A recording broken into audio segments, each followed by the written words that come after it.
Tisztelt Hölgyeim és Uraim! Szeretettel köszöntöm Önöket a virtuális kerekasztal beszélgetésen. Dear ladies and gentlemen, thank you very much for joining us. And now I would like to tell you this saying, specifically that means that if you want to get rich, build road first. This clearly reveals how important investments are. And we will talk about the Borsod-Abaúj-Zemplén County Chinese investments.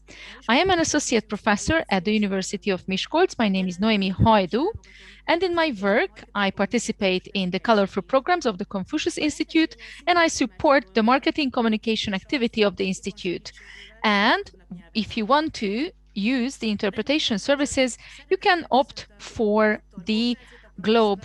I would like to greet Zita Horváth, the rector of the University of Miskolc, Dr. Roland Szilágyi, as well as Dr. Mariann Somosi, the dean of the University of Miskolc, Liu Zhe professor, Dr. Dániel Kuttor, Dr. Béla Varga, the vice president of the Vanhua Borsod-Chem, and Dr. Dániel Kuttor, the Confucius Institute's director, and the associate professor. And I would like to greet participants of the roundtable discussion, Dr. Gergely Salát, sinologist Richárd Mohr, Dr. Ágnes Szunomár, Dr. Magdolna Sas, Dr. Andrea S. Gubik, Alexandra Kulcsár, a PhD student of the university, as well as Christophan. Thank you very much for joining us. Thank you for all the participants, and I would like to greet all of you. Now I would like to ask Madam Rector to give her welcoming speech. We can hear you. Thank you very much. It is a great honor to greet and welcome you. Unfortunately, I can greet you only in the online world when it comes to the Chinese investments in Hungary. This conference focusing on Borsod-Abaúj-Zemplén County. We know that the impact of China in Europe, in the United States, and even in Hungary is really particular.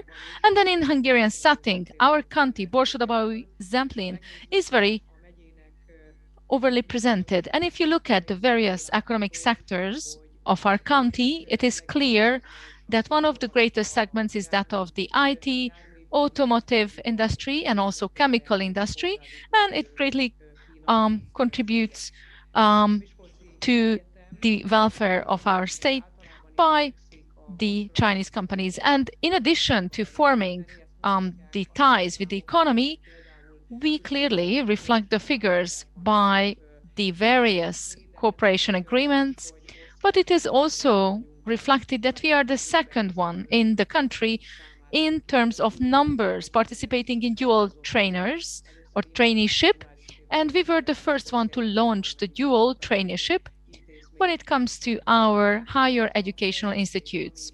The development that was launched in the university, partly as a result of industrial investments, I would like to highlight the cooperation where the higher education and the industry is well cooperating, and thank you very much for that success. And the building where the FIEC is located received an architectural prize and award. So with that respect, one of the cooperating partners, or I could say one of the biggest partners with respect to FIEC, is Borsod-Chem.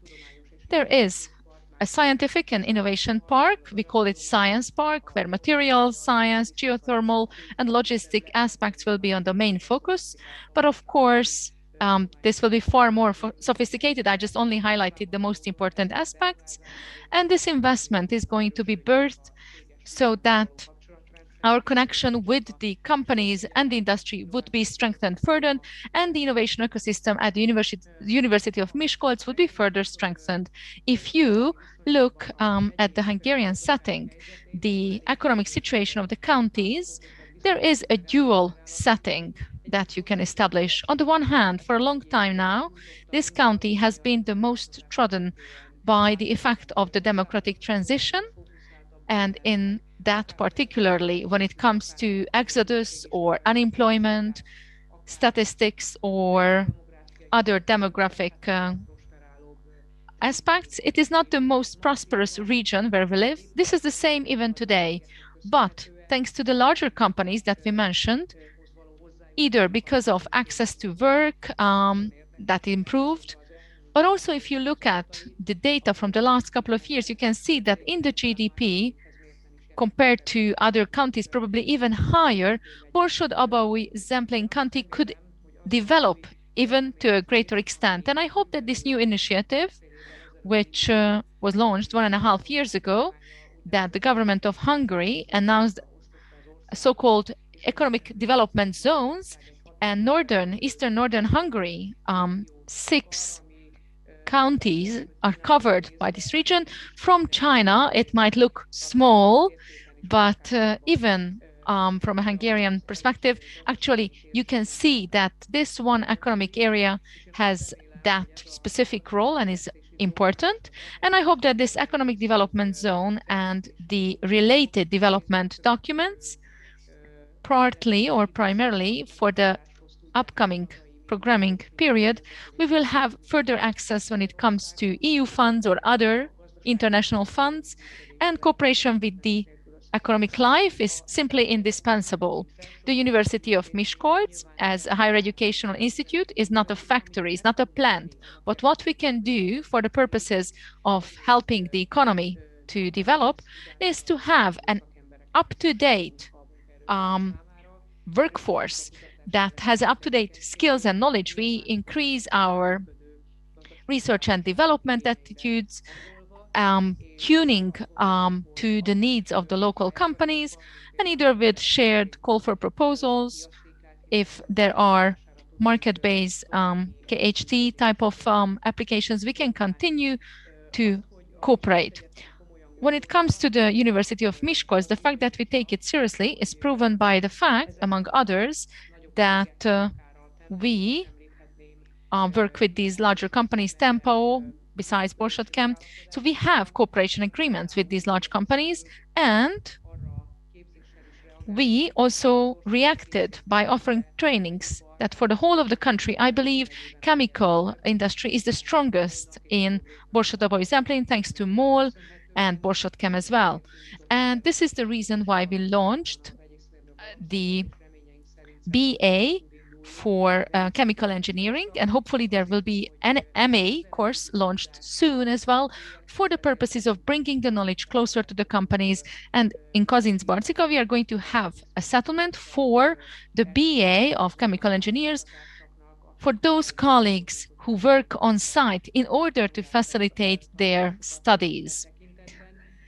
And of course, there is another aspect to highlight, which most probably is familiar to the companies, but I would like to draw the attention, the so-called cooperative PhD program, namely when experts working at companies, if they are interested and the management of the company support that, they can earn a PhD, a doctoral paper, by providing opportunity, and with various call for proposals, with scholarships, we can support these studies, not just for the PhD students, but also their consultants working in the companies. So we believe that a university can support the local economy by training experts. Further education, research, and development is provided by the institute. And I believe that China and China's importance in our country and in the various counties, basically it's indispensable that it would have an important regional role, and our university must cooperate with these companies simply by the sheer size. And I would like to highlight the Institute of Confucius that at our university is really important. And when it comes to the economic skills, the language and the culture must also be acquainted with. And the Confucius Institute plays an important role in this respect, either when it comes to the high school and university language teaching, it clearly shows its importance. And when it comes to the different culture from the Hungarian one to be brought closer to the Hungarian one, just like all the other Confucius Institutes at other universities of Hungary. What I can promise to the actors of economic life that the whole of university, the various faculties and the co-organizers, as well as the economic faculty, is providing attention and assistance to the company. So please turn to us should you have any questions. We would be more than happy to assist you when it comes to your operation here. And I wish you great and successful conference. Thank you for the organizers and thank you for the participants for the opportunity. Thank you once again. Thank you, Madam Rector. Now I would like to ask the Dean to give the welcoming address. Honorable ladies and gentlemen, it is a huge honor to welcome you at this virtual roundtable. As the Rector mentioned, I would like to also join that message, but have a different approach. It is a great honor for us that the Confucius Institute has a director who is our faculty teacher, and due to the personality of Dániel Kuttor, I believe that both the students and both the teachers find an increasingly closer ties with the Chinese culture and economy. And the fact that we are here also is reflected by the fact that all the institutes of the faculty represent this type of approach. I would like to now express my gratefulness and thanks to the companies and representatives of the Chinese companies in our counties, because they are open, they support us, both when it comes to the students or when it comes to doctoral thesis or when it comes to talent nurturing. When it comes to the students, it is a great experience when they visit a company and there they can participate in finding a solution to real problems. And this constructive cooperation is great value for us. And I ask you to continue to support us in this respect. Today is an opportunity for shared thinking. And when it comes to talking about investment and developments that we will be discussing in detail, actually, the importance of this topic is reflected by the fact that there are colleagues from other institutes who are open to somehow be constructively present and also share their knowledge with us. And I would also like to draw your attention to the fact that when it comes to the model changing University of Miskolc, in its work, would like to launch a new area, that of services. We would like to strengthen our service provision aspect. The university elaborated those, so to say, sheets that enabled us to improve our services, and all this knowledge and all this cooperation we would like to offer to those companies who are here, who are watching us, and who would have an openness to this respect. All I can say is that I wish you a really constructive and interesting conversation to all of you. Thank you very much. Thank you, Madam Dean. And now I would like to ask Deputy Dean to give her welcoming address. It is a great honor to welcome each and every one of you. I believe that the Confucius Institute and cooperation with the students, actually, when it comes to the competencies of foreign languages of the students, learning of the Chinese language and acquainting with the Chinese culture is a great progress for them that can help their professional life later on. Besides that, Confucius Institute is an important actor in our university life. It creates a bridge with the companies when it comes to collaboration that helps the professional stage and placement of our students.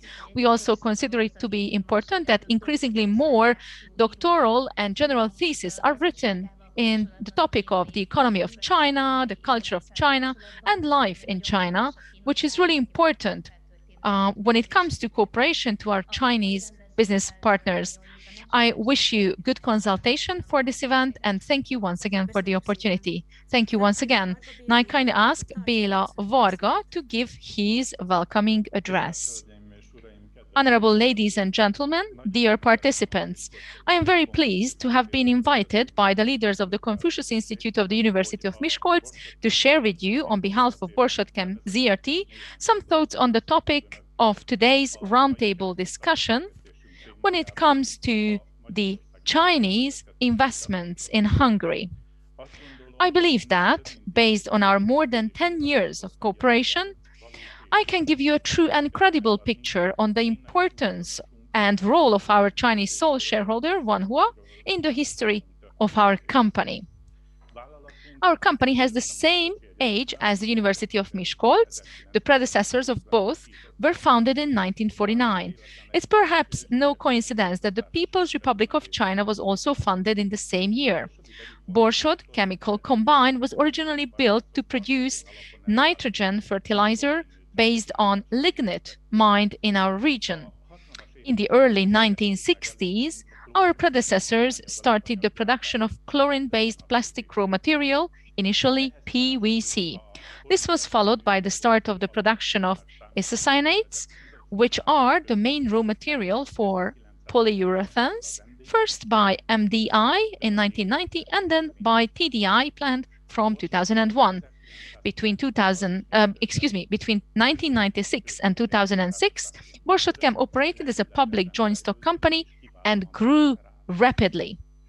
In 2006, a UK-based private equity investment company, Permira, acquired a controlling stake in the company through a leveraged buyout, which resulted in an extreme deterioration of our capital credit structure, with the overstretching of our debt portfolio by transferring to us a debt of more than 1.1 billion euros.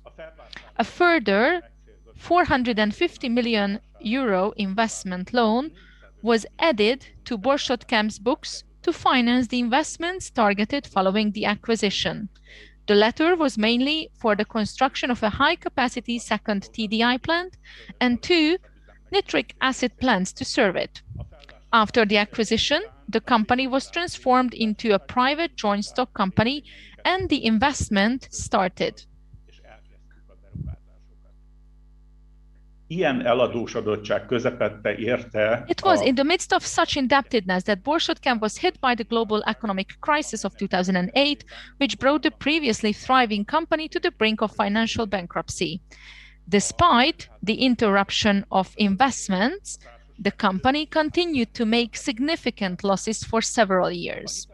Loans were restructured, but in the absence of additional capital contributions from the owner, the indebtedness continued to grow.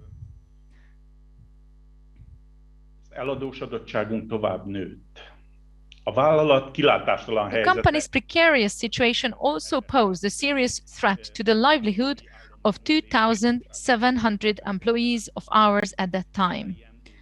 Our Chinese MDI co-producer Wanhua, as a professional investor, bought a minority stake in our company in 2010, if you may say in the last hour, the 24th hour, while providing 140 million euros of funding to complete the investment of the TDI2 and its supporting nitric acid plants, which had been interrupted due to the crisis.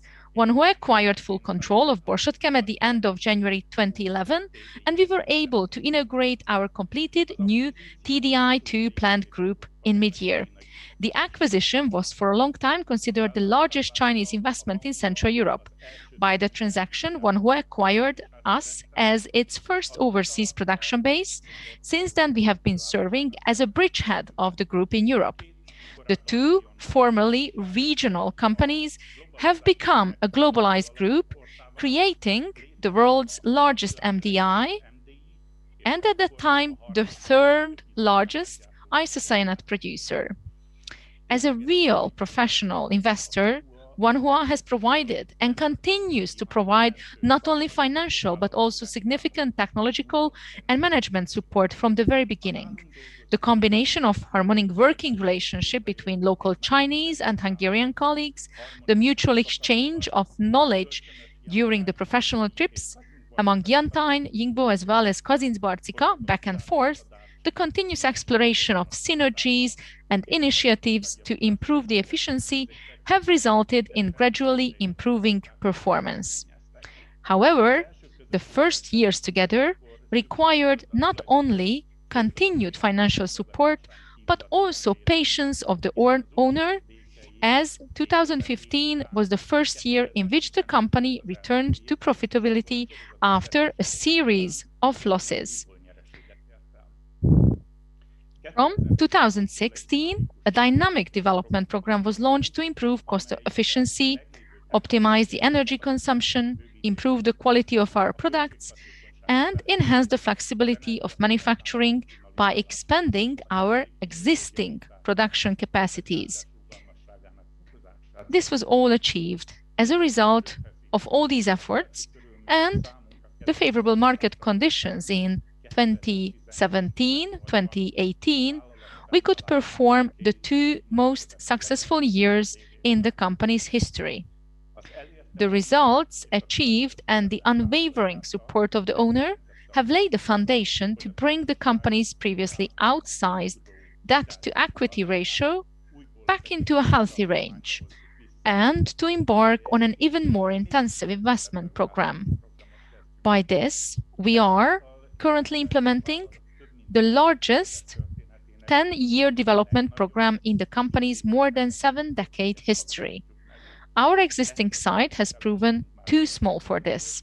So by creating a completely new chemical production infrastructure on a brownfield site on the opposite side of the main road 26, abandoned by the former coal and power industry, we are enriching our product range, building a local and aligned plant group to expand the value chain, establishing a new industrial power plant, and carrying out a number of related products and developments. To achieve all this, our workforce has grown by 350 employees compared to 2016, reaching 3,050 at the end of last year. But to operate our new facilities, we need to have further manpower this year. Despite the epidemic, our efforts to development and improve efficiency are solid basis for the continued sound performance in the short term as well.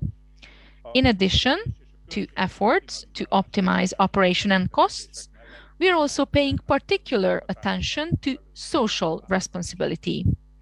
Wanhua management has taken the initiative and provided significant support to establishing our current host, the Confucius Institute in Miskolc, and based on this, along with projects implemented together in consortium based on jointly awarded governmental and EU subsidies, furthermore, with our generous support for the institution's sporting life, earned us the title of Distinguished Supporter of the University of Miskolc in 2019. I am confident that what I have said have been a credible illustration of what have meant and still mean for Borsodchem as a business enterprise and a major employer in the region at the time, the lifeline provided by the Wanhua buyout. the unprecedented development that has been jointly implemented since then. On the other hand, parallel for the society, the livelihood provided besides our own staff to thousands of contractors, employees, through continuous investments, and the billions of taxes paid to the state and the eligible municipalities' budget. In conclusion, let me wish you all that if you are ever employed in the private sector, you would have at least as great honor as one who has been for Borshotkem. Thank you for your attention. Thank you very much. I'd like to pass the floor to Józsa, Professor, the head of the Confucius Institute, to deliver her welcome speech. Köszönöm. I'm Liu Jie, the Chinese director of the Confucius Institute at the University of Utrecht. Welcome to our online seminar. As we all know, China and Hungary are countries both in the economic system, and the two countries took economic reform at the same time and successfully achieved the economic transformation and development through different approaches. These approaches seem different, but there are similar factors and ways of development. Through international reform and opening up to the outside world, Chinese government has properly maintained a balanced development between economic reform and social stability, with high-speed economic growth for more than 40 years. China has continuously promoted social progress and improving people welfare, especially since 2012, and the leadership of President Xi. China has eradicated poverty and made great contributions to the course of poverty reduction. Since the 1990s, Hungarian government has successfully realized economic transformation and especially improved the business environment, actively participated in the integration of the European Union, and attracted a lot of foreign investment. Its economic growth and social development are very eye-catching among the European countries. The comprehensive development of the economy and society fully embodies the excellent governance ability of the two countries. President Xi's leadership has won the heartfelt support for the Chinese people, and Prime Minister Orbán Viktor also has high prestige in Hungary. Since the outbreak of COVID-19, the peoples of the two countries have been helping each other, and the two governments have upheld justice. The true portrayal of the two Sino-Hungarian countries fully demonstrates the respect, understanding, and trust between the two countries.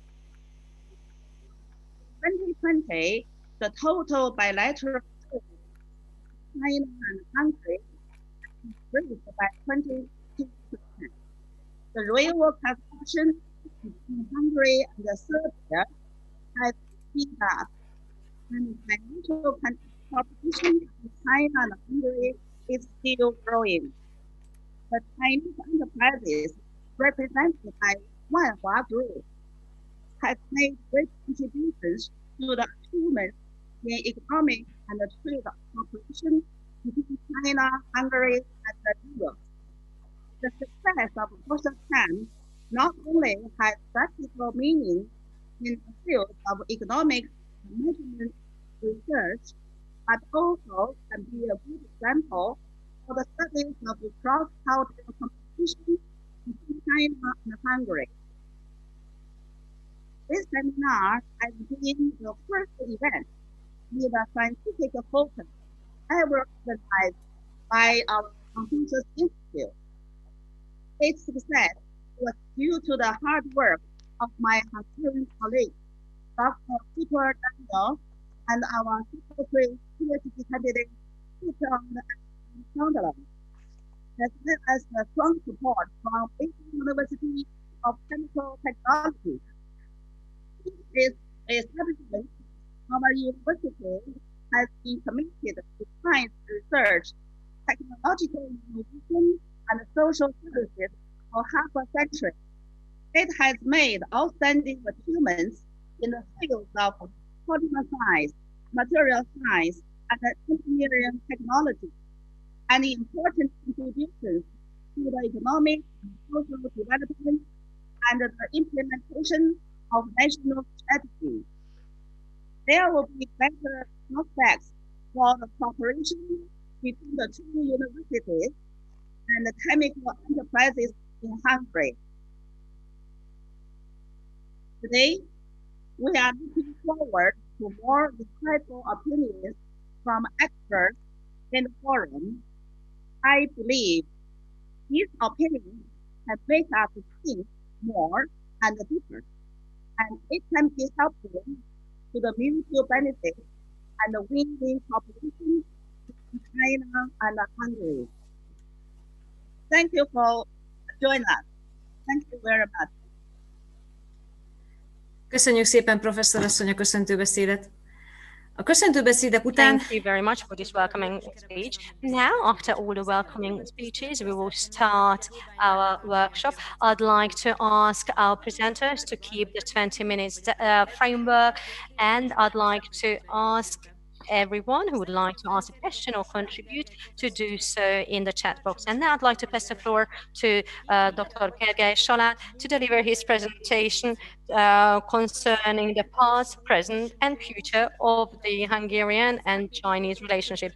He is a sinologist. He is the director of the sinology department of the Péter Pázmány University. He has written several publications, and he is also involved in in enhancing the corporations.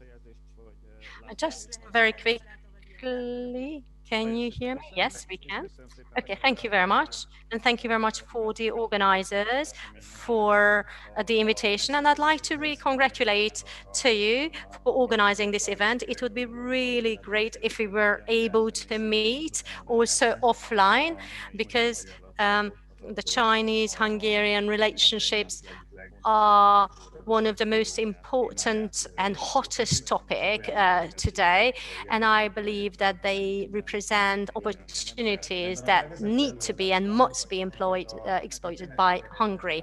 So first of all, I'd like to give you a historical framework for what we can see as typical characteristics between the Sino-Hungarian relationships, and I'll also describe the present challenges and opportunities.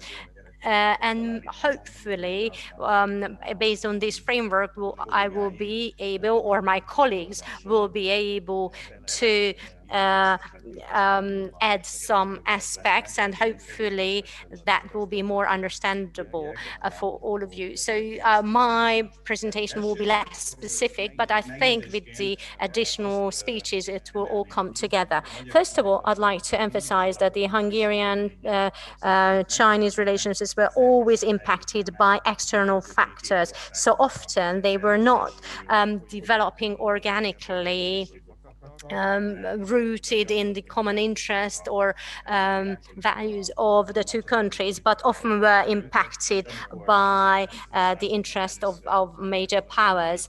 So in the 19th century, the two states started to have a relationship. It was, of course, at the time of various empires, and of course the Austrian-Hungarian Empire started to, or tried to gain some and then later on, during the First World War, what was very much an important factor of having an impact on the relationship is which side we took during World War II. During the two wars, we were both trying to find allies, and the fact was that we were trying to find allies on opposite sides. So during the socialist era, our relationships was very much impacted by the relationship between the Soviet Union and China. And of course, that meant that it was quite limited and we could just go as far as the Soviets allowed us. And after the change of regime, there was again a different era, a different external situation. That was the time when China started to open up. So they were open towards us. However, we were mainly focused on the Euro-Atlantic transatlantic relationship, and then we kind of did not focus on the Chinese relationships at the time. And from the beginning of the millennium, we started to so-called we started the so-called diversification, because by then we have already reached the integration on the West that we desired. So from 2003 we've turned towards the East as well, which peaking at the 2010s were impacted by the relationship between America and China. So again, it was impacted by external factors. So just in short, I will just give you some more details about the history of the two countries' relationship. Mainly, I'm going to talk about the Austrian-Hungarian Empire. Even in medieval times, some travelers went to China. We know some of them. Often they were missionaries, the documentation of which have remained, but these were no interstate relationship. And as much as we understand, Chinese travelers did never come to Hungary until about the 19th century. And the first official relationship was established in 1869 when a trade and maritime agreement was signed that was in effect until 1917, and there was a consulate established in Shanghai. So from the mid-90s, we have been in diplomatic relationship. In 1897, an embassy was opened in Beijing, and then at the turn of the 20th century, we even received a concession quota in Tianjin, and this relationship was put on hold in the First World War, when the diplomatic relationship between the two countries ended, and then we signed a peace agreement in 1926. And then between the two wars, we were more oriented towards Japan. So especially in the 30s, we did not really have too many contacts with China. Actually, the Dutch consulate in Shanghai was also providing services to Hungarians. So in 1949, of course, there was a huge change in the relationships again, where the Chinese and the Hungarian relationships were considered to be the golden era. And of course, the Hungarian People's Republic was one of the first ones to recognize the People's Republic of China right after, on the 6th of October, so 2 days after the announcement. On the 6th of October 1949, we have already recognized the People's Republic in China. And the coming years, we were able to conclude various so-called sector agreements in various fields, for example, trade, cultural cooperation, and so on. And actually, at the end of this golden era, in 1959, so-called friendship and cooperation agreement was signed between the two countries. Funnily or interestingly enough, that was actually the turning point when the relationship between the two countries has started to deteriorate, not because of conflicts between the two countries, but because of the relationship to the Soviet Union. Actually, from this time, the most important relationship or cooperation was in the field of of a culture when there was lots of exchanges between students, and they were able to operate the relationships between China and Hungary. They became diplomats, interpreters, and also they were lecturers at the university. So the first scholarship students from Hungary went to China in the mid-50s, and they were very much serving the two countries and their relationship. In the 1960s, the relationships turned to the worse, of course, partly due to the conflicts between China and the Soviet Union. is atrocitások érték, de azt ki kell emelni, hogy sok más országgal ellentétben Magyarország végig Kínában, Pekingben tartotta a nagykövetét, tehát itt teljesen egyértelműen a Kádár kormányzat igyekezett nem elvágni minden hidat Kína fele, igyekezett fenntartani a beszélő viszonyt. Nagyjából erre volt lehetősége, hát ugye a Szovjetunió árnyékában azt tudjuk különböző iratokból, visszaemlékezésekből, hogy hát a kínaiak is sajnálkozásukat fejezték ki, hogy hát négy szem közt legalábbis magyar kollégáknak, hogy most nem olyan jó az országnak a két kapcsolata, de ők is pontosan tudják, hogy ez nem a magyarok vagy a kínaiak miatt van, hanem a szovjet-kínai kapcsolatok miatt, és próbálták a beszélő viszonyt megőrizni. Talán ennek is volt köszönhető az, hogy miután 1976-ban véget ért a kulturális forradalom, és már ugye 70-es évek elejétől elindult a kínai külpolitikának egyfajta nyitása, és aztán a 70-es évek végén elkezdődött a kínai reform és nyitásnak a korszaka, akkor elég gyorsan magukra találtak a felek, vagy egymásra találtak a felek, és villámgyorsan helyreálltak a kapcsolatok. Very quickly they restored relationships, so much so that in the 80s there was a new season for the relationships. There were new contracts signed and high-level visits were carried out. For example, the party director visited Hungary, Chao Ziyang, as well as János Kádár visited China.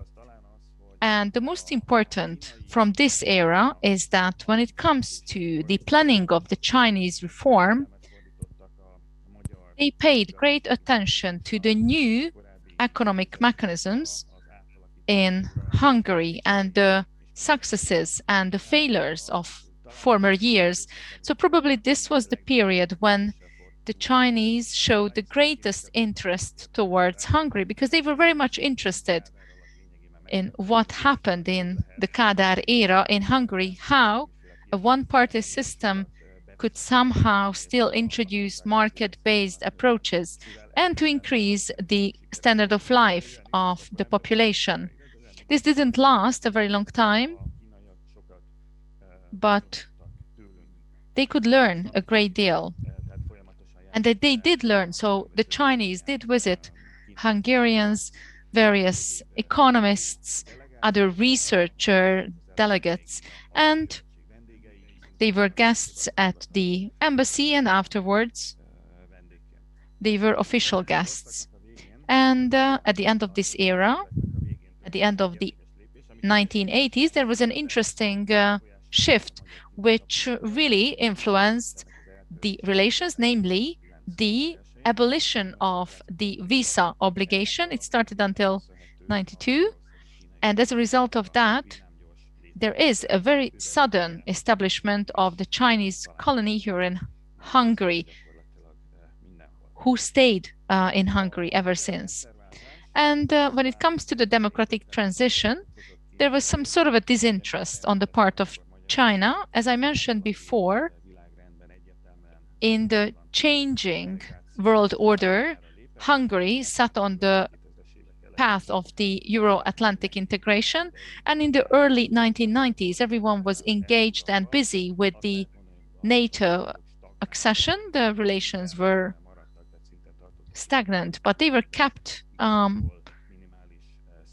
but were reduced to a minimum. And what was characteristic of the era is that instead of the political, the economic ties and economic interest came to the forefront, because the ideological uniformity, so to say, now ended, because we had a democratic transition and China remained under a one-party system. And in 2003, since Ferenc Munich, for the first time, Peter Medgyessy visited China and rekindled the relations. And in the early 2000s, following the Euro-Atlantic integration, which was ticked off, we joined the EU in 2004, we joined the NATO earlier, and in 2003, we already knew that we belonged to the Western world, so that the time was ripe to diversify our relations. And it was obvious that we would be opening towards other countries as well after 1.5 decades of turning to the West. And there was this new wave of the Hungarian-Chinese relations. The first Confucius Institutes appeared in Hungary. This is when the Hungarian-Chinese bilingual elementary school was launched. And later on, it turned into a high school, which is very unique. And the great investments were executed back then, which are still the greatest investments. I primarily think the Wanhua that we have already spoken about, and then Huawei as well. And at the end of this decade, in 2008, there was a global economic crisis, which brought about such a big psychological turn inside China and all over the world that greatly appreciated China. And China started paying attention to China as a global economic power and a development model at the time. And this obviously increased the self-confidence and the importance of the Chinese counterpart. And ever since 2010, we have the Eastern opening. In 2010, there was no great break or difference between the policy, but there is a new brand attached to that, the social and liberal government started before.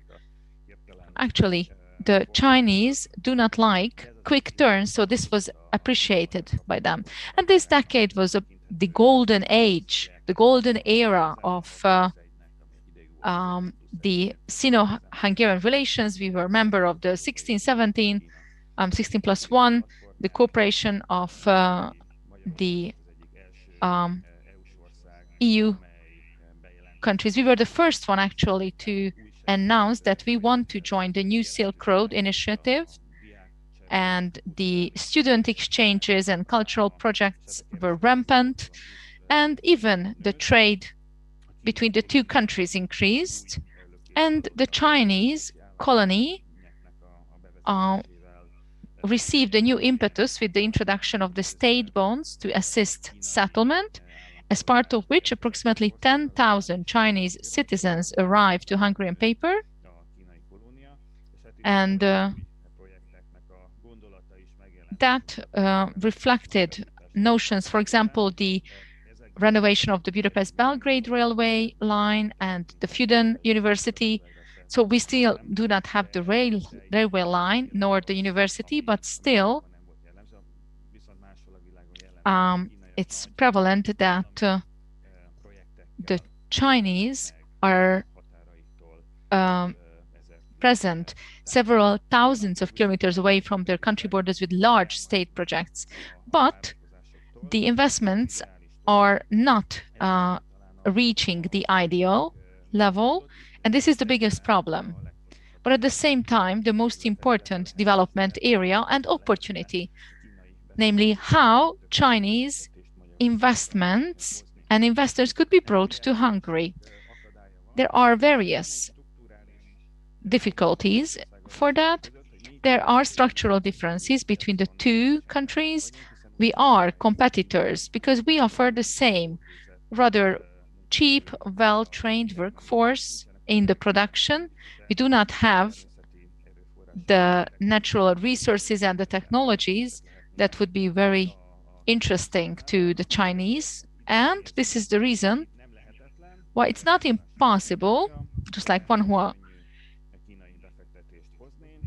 should, but it's rather difficult. It's possible, but not easy to bring Chinese investment because we are competitors, not as complementary, but still competitor sides. And my colleagues are going to speak more about the communication difficulties as well. So these poses tangible difficulties when it comes to the lack of the investment that was expected. The Chinese do not speak Hungarian, and then we do not speak Chinese. But of course, I'm not meaning it literally, but in general, communication is rather different. And when it comes to the opening towards China, we do not have a China strategy that would clearly describe what is it that we want and in what scope. And other countries usually have a China strategy. Actually, we do not have one. There are lots of ad hoc decisions, and in recent years, the 16+1 corporations revealed their difficulties when it comes to the structural challenges and the communication problems. And the last couple of years were greatly characterized by the enhanced problems between the United States and China. And we are in a difficult position because we do not have geopolitical conflicts with China. But when it comes to the United States, the US is our ally, and we have to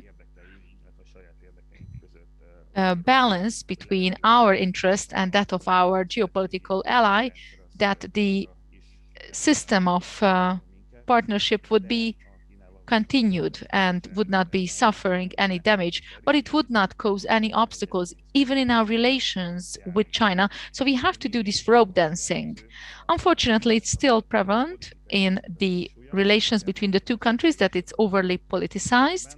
Of course, it has to be participating in that respect, but the private sphere and culture and business and real economy would and should be much more active in the Sino-Hungarian relations because the opportunity is there. And in the coming years, if the economy of China continues to grow, and everyone believes that it is continuing to grow, then the opportunities are going to be even greater. And we have to pay attention because in a couple of years' time, they will be the greatest economy of the world.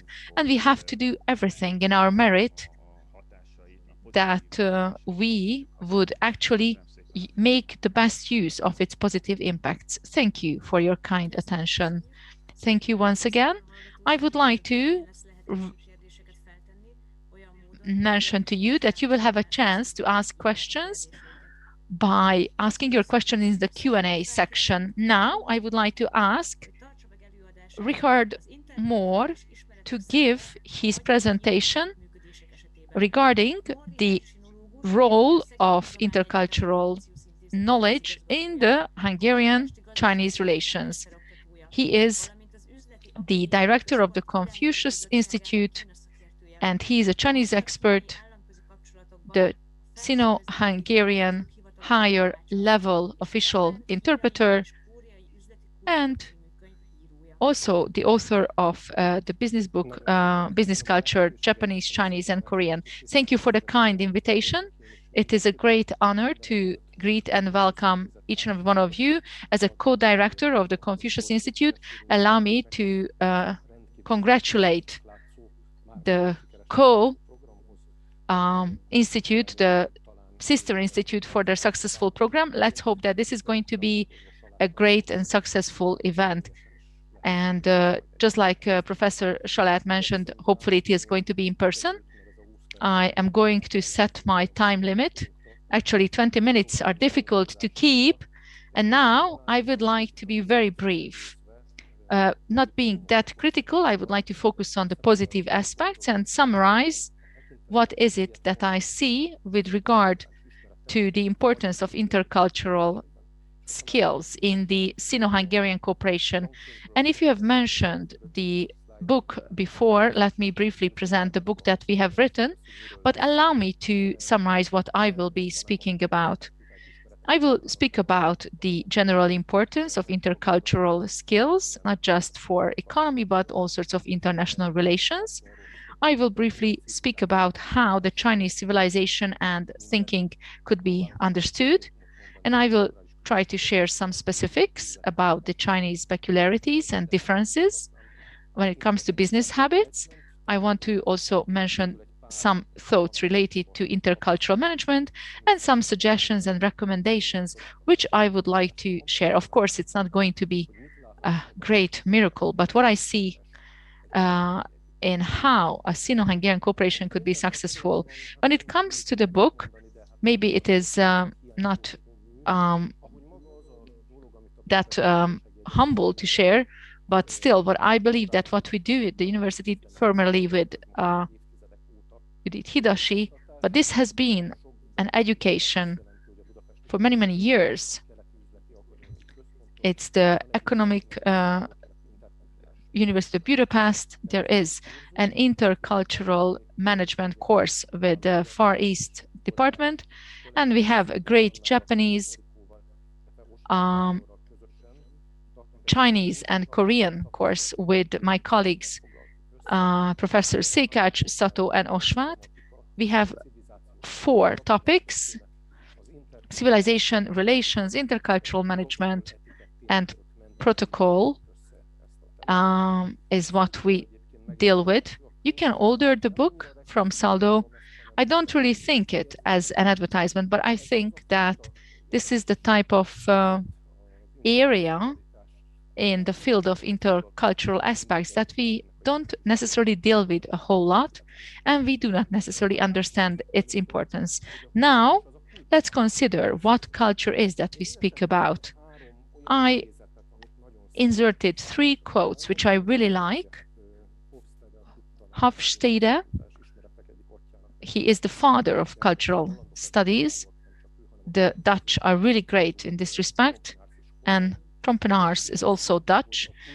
The former said that culture is the shared programming of minds, which separates or distinguishes the members of one group from the other. And the second quote, culture is a method how a group of people solves problems. You can clearly see that culture and business culture as such means how you act, how you think in a specific situation. And what is really interesting is that our own culture is so obvious and so natural for us, just like water is for fish.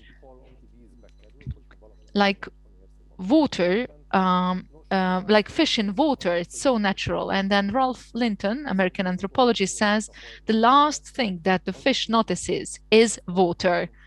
And this is important to be highlighted because if the intercultural studies come to mind, then we do not have a conscious approach by thinking that others have a different approach to the same thing. Something that is clear for me means something totally different for others. You could also call this as a coding system that is cultural, and then you understand your own coding system and you think that the others understand it too. But there are some basic examples that clearly reveal that that's not the case. For example, if you have ever been to Bulgaria, probably you might be surprised that in the coffee shop, when the waiter asks you, I'm not so sure whether you can see me, I'm on the camera, but you are in the coffee house and then you ask the waiter whether I can get a cup of coffee, and then the Bulgarian starts shaking their head. And can I get tea? And then they start shaking their head. And then you exclaim, what is it that I can buy in this coffee shop? Well, you can buy coffee and tea. Bulgarians, according to the Bulgarian habits, the shaking of head means yes, and what we would consider to be nodding is used for a no. It's really interesting that this is a really basic code. Immediately, once you change that, you are unable to track it down because this is so obvious. It's like, you know, being in water. But something similar is what the Hungarians do, namely complaining. It doesn't really mean in Hungary that it is something inconvenient or something bad. It is almost like a societal expectation that Hungarians do complain, and maybe our friends or people around us are not really happy to hear that we are doing really well. They almost expect us to struggle. This is obviously a bit of an exaggeration, but I think it shows the direction. And now, talking about China, the smile is something we all know about China. So this is a code that we normally connect with happiness, joy, or agreement. But in China and generally in Southeast Asia, smiling does not necessarily mean that they are happy. It is almost a social mask, if we want to call it this way. It is some sort of behavior that demonstrates that our attitude towards the society is generally positive and we do not really show our internal feelings. So now, moving back to the issue how the Chinese civilization is connected to this. Every nation, every community is rooted in its own history and own past. And of course, it is important to also consider, and of course, when we are teaching intercultural management, that's how we start, that we need to have a really clear understanding of the Chinese culture and history. Obviously, because of time constraint, it is impossible to do so now. But I just want to give you a bit of a glimpse into the major points in terms of the Chinese civilization that have a huge impact on their way of thinking.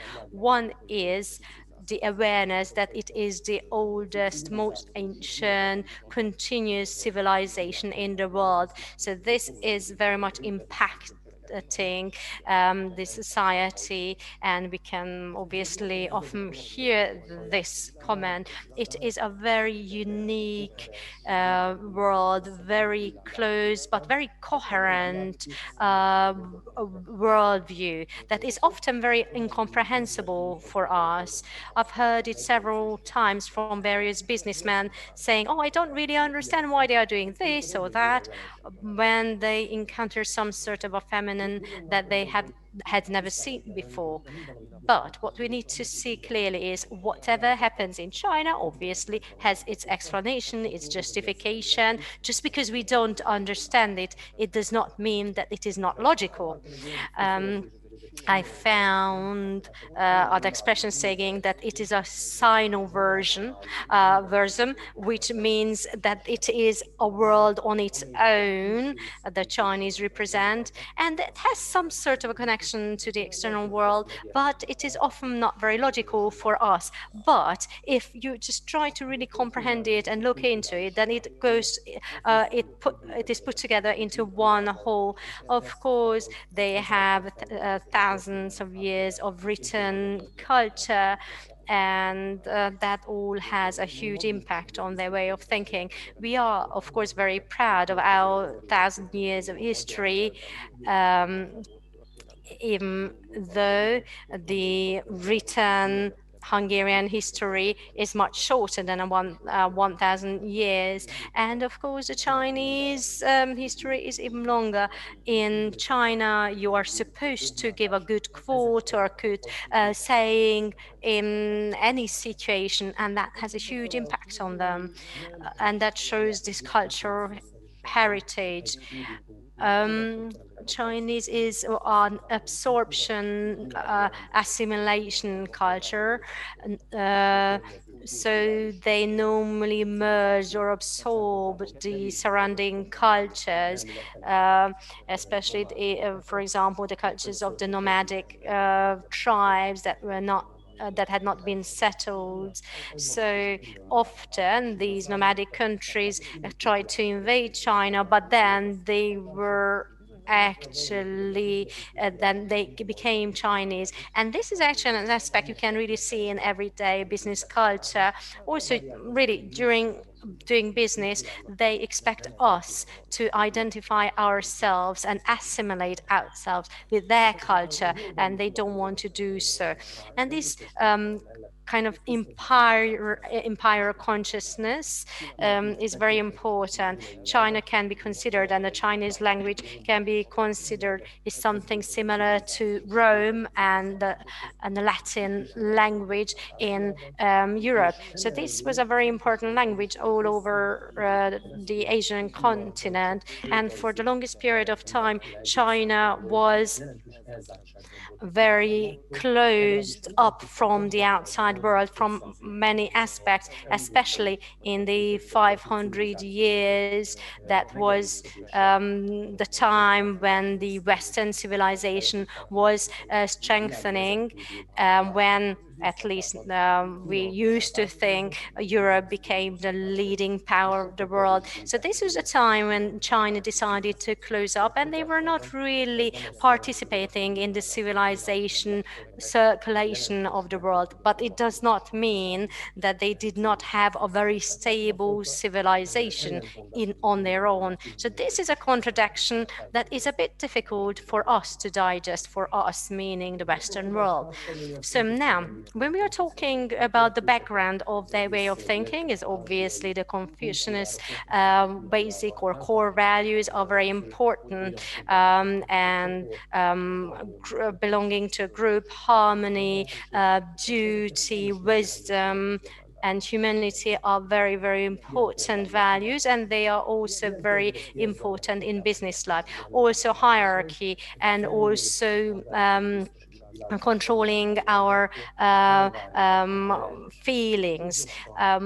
They do expect from adults not to get overly excited, not to behave like children, and that is very much accompanied by the so-called social smile that is very typical for Chinese. Also, being modest is a very important value. I think especially we can see that a lot of people are a bit hypocrites, especially when it comes, for example, to their knowledge or anything they have achieved. And this is actually almost a game that you have to participate. And the same applies for faces. A face represents trust and respect towards each other. So we make sure that everyone can keep their face. We respect their role. We overly respect the other person. We almost praise them more than we actually really think about them. But if we do so, then it is much easier for us to find our feet in China. And for me, it's something very positive that they are very hardworking, and they always strive to develop. It is very apparent in the educational system. So for Chinese, the role of teachers are very important, and teachers are very respected, and this has not really changed too much, and definitely not as much as in Hungary, because we can clearly witness the devaluation of education in Hungary and the teachers in Hungary. So this is, on the other hand, very important in China. So those who understand Japanese behaviors or traditions, you might have heard of uchisoto, which basically means that there is an internal group of people who are close to me, and there is basically a layer of the society that are outside my group with whom we have limited or no relationship whatsoever. What does it mean? So when we are talking about the Chinese politeness, we will be most surprised that the Chinese businessman who will guide us somewhere would push the old lady out of the elevator to get us into the elevator. It does not mean that he is impolite, but it is due to the fact that they have this inner and outer circle. So in this network of relationship, from his view, we are in the inner circle, and he wants to make sure at any price that we get the benefit. And that poor old lady who was basically pushed out of the elevator is in the outer circle, so almost doesn't exist anymore. And I often add that if everyone would be in the inner circle, then they would not be able to survive. If we, for example, gave way to everyone at the elevators, we would never get in. So for survival, it is important. And the next point actually is very much linked to it, that the private sphere is not as valued in China as it is in Western Europe. And also the very same applies for the Western approach when we always teach our children to look into our eyes when they are talking to us. It's not at all the case in China. It is actually rude, and generally they are reserved and they want to control their emotions. Another very important expression or term or notion that we really need to refer to is guangxi, which doesn't really mean networking, that we want to know a lot of people, but rather to create a network of trusted persons.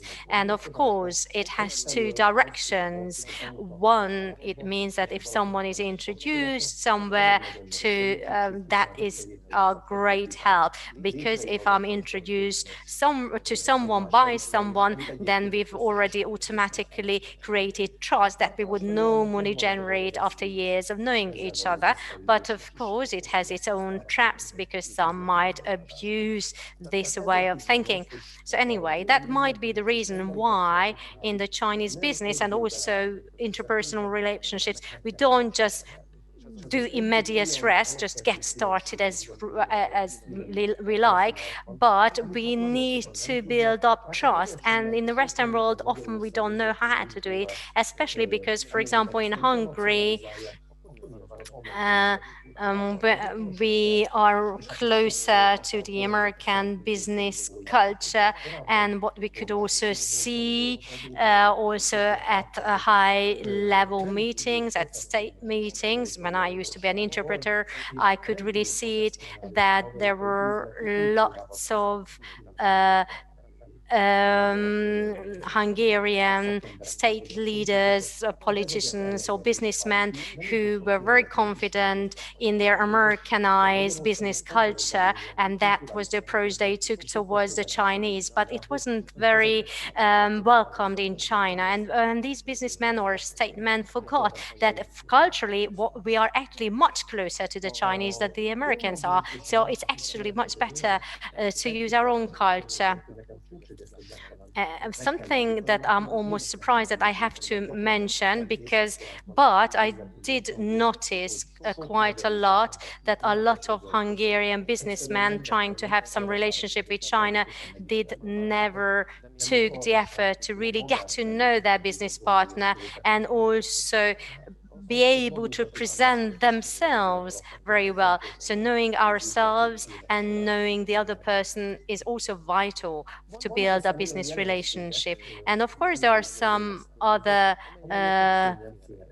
phenomena that we often misunderstand it. For example, often we have the impression that the Chinese are wasting our time, and it is normally not that they don't understand what we want. Normally, it is rooted in something else. Because often, for example, decisions are not made by a single person, but through a huge hierarchy or some sort of a mechanism where it is where the decision requires a lot of discussions and lots of decisions. And also we often misunderstand their modesty. So, for example, if a Chinese person, I'm not very good at this, in China, it doesn't mean that they really aren't. They are just not supposed to say so. But when we are saying something, we are saying that we are good at something, then from the Chinese perspective, we are impolite. And in Chinese, Hang Kongman is normally translated into Hungarian. It doesn't work. It is something that the Chinese want to say it in a polite way, but it actually means impossible. And also, at this point, I'd like to draw attention to another important issue, that Chinese is not a native language to Hungarian or the Chinese businessmen, so that of course might trigger lots of misunderstandings. And maybe just in short, I'd like to mention, I do apologize, I'm reaching the end of my allocated time, but trust, patience and diligence are all very important terms. And also, a contract does not mean that everything is now closed and set, because trust also means that we can talk about anything, at any time, and it is also important to know what we want to achieve. Maybe and the next time I will talk about other issues that I meant to talk about. When it actually concerning communication, WeChat is the platform the Chinese prefer to use, so that's already half success if we can install WeChat for communication. And now the way they work, I think we know that the Hungarian approach is 1 is doing it and 5 are observing it, and the Chinese approach is the exact opposite. 1 is observing and 5 or even 500 are doing it. I'm obviously not saying that no one is working in Hungary, but what my point here would be that there is always one person who is supervising or instructing everyone, and that is the person we need to convince if we want to achieve someone. And just some short, just very quick pieces of advice. It is very important to be open and inclusive, to be tolerant and respectful, and it is very important that everyone in our company should understand it. And if this is ensured, then I think that's already a good start.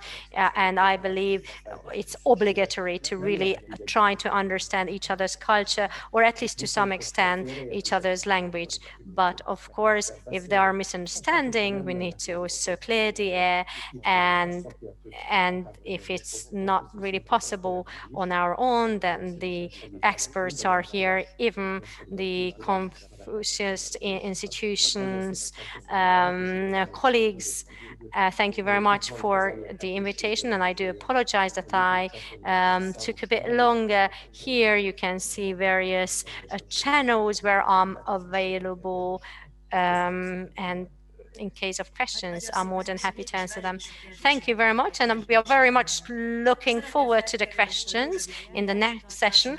I would like to pass the floor now to Ms. Viktória Józsa, that is focusing on business relationships between Hungary and in the whole entire Europe.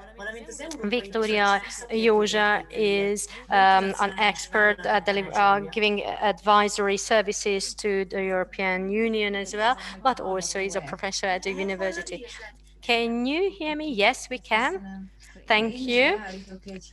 Now, I'd like to set my time. I know I only have 15 minutes available now. Unfortunately, we can't really see you because your camera seems to be off. I think my slides are more important. So maybe this is better now. Thank you very much for the introduction, and I would also like to thank to the previous speakers for all the very exciting and interesting topics they touched upon. I would like to narrow our context now, both in terms of times and geographical area. So now I'll talk about our county from a more practical point of view.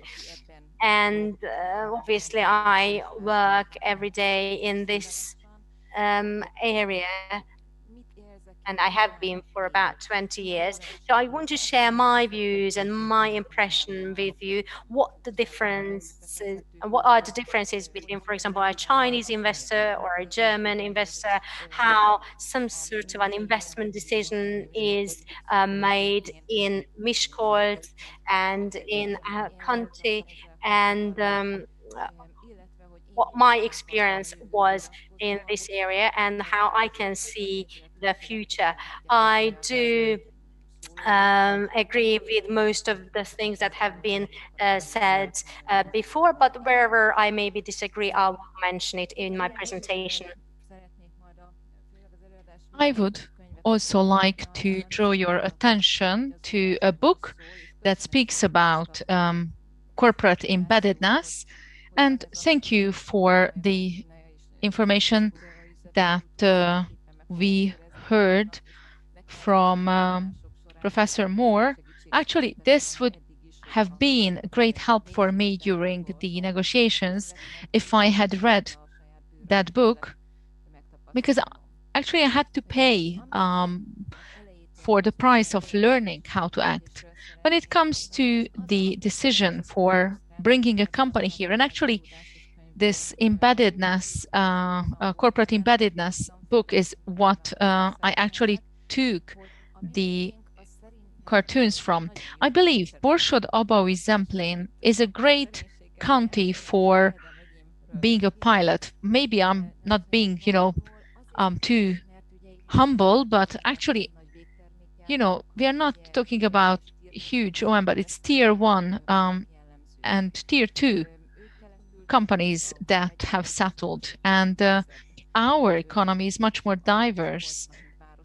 And even Miskolc as a county center has a far more diverse economy than other county seats.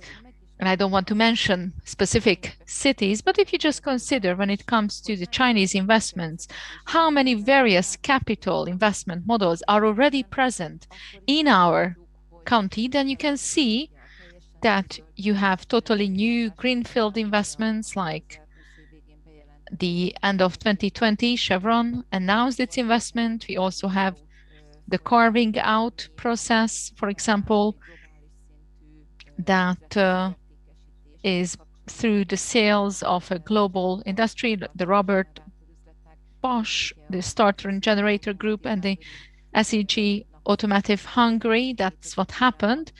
That took place in 2016, or the acquisition that Vice President Varga mentioned with regard to Wanhua Borsod-Chem. So I think that these models could be greatly compared with each other, And this is within one county when it comes to the most recent times. And the other aspect that I believe is really exemplary is that there are several industries. The Dean, in her introductory words, said it's chemical industry, and the flagship of the Hungarian economy, automotive industry. There are various industrial fields where Chinese investment took place, and there are several sites where the investment took place. For example, Kazincbarcika, where does that belong, and who pays corporate tax to which settlement? But when it comes to SEG, Automotive Hungary company, actually they made it public now that the factory is moving to from a former Bosch facility to Szirmabesenyő, close to Miskolc. So the Kazincbarcika is not in Miskolc, is in another site. So it's not just the county seats, but other cities also include that. So within the county, it's not just the county seats where these investments take place. And on the third hand, or thirdly, if you look at the value chain or the supply pyramid, then you see that these companies are all the way from the top all the way down to tier 3. When Chevron was published, they said tier 2, tier 3 level, depending on the specific levels. So in the supplier pyramid, there is this vertical levels. And last, which is an important aspect, really important, I believe that the projects here are really exemplary because these companies don't only remain a pure investment and pure production or manufacturing, but just like we heard from the Borsod-Chem representative, and I will present you examples, there are greater added values in this respect, and as such, they are really happy to cooperate with the local higher education and even elementary schools and high schools, research institutes, and the brownfield investments. For example, you will see the Bosch and SEG separation. They will stand and continue the projects started, and newer and newer areas are included in the scope of their operation. There was some worry regarding the FIG, and then when the starter engine and generator industry was within the Bosch, whether the new company, whether the new owner would continue to FIEC or whether they will skip. And if there is a hard exit, then how does that influence the project? I would like to show you some statistics, but only 2 short slides, because of course today's discussion is not about this. But on the right-hand side, what you can see,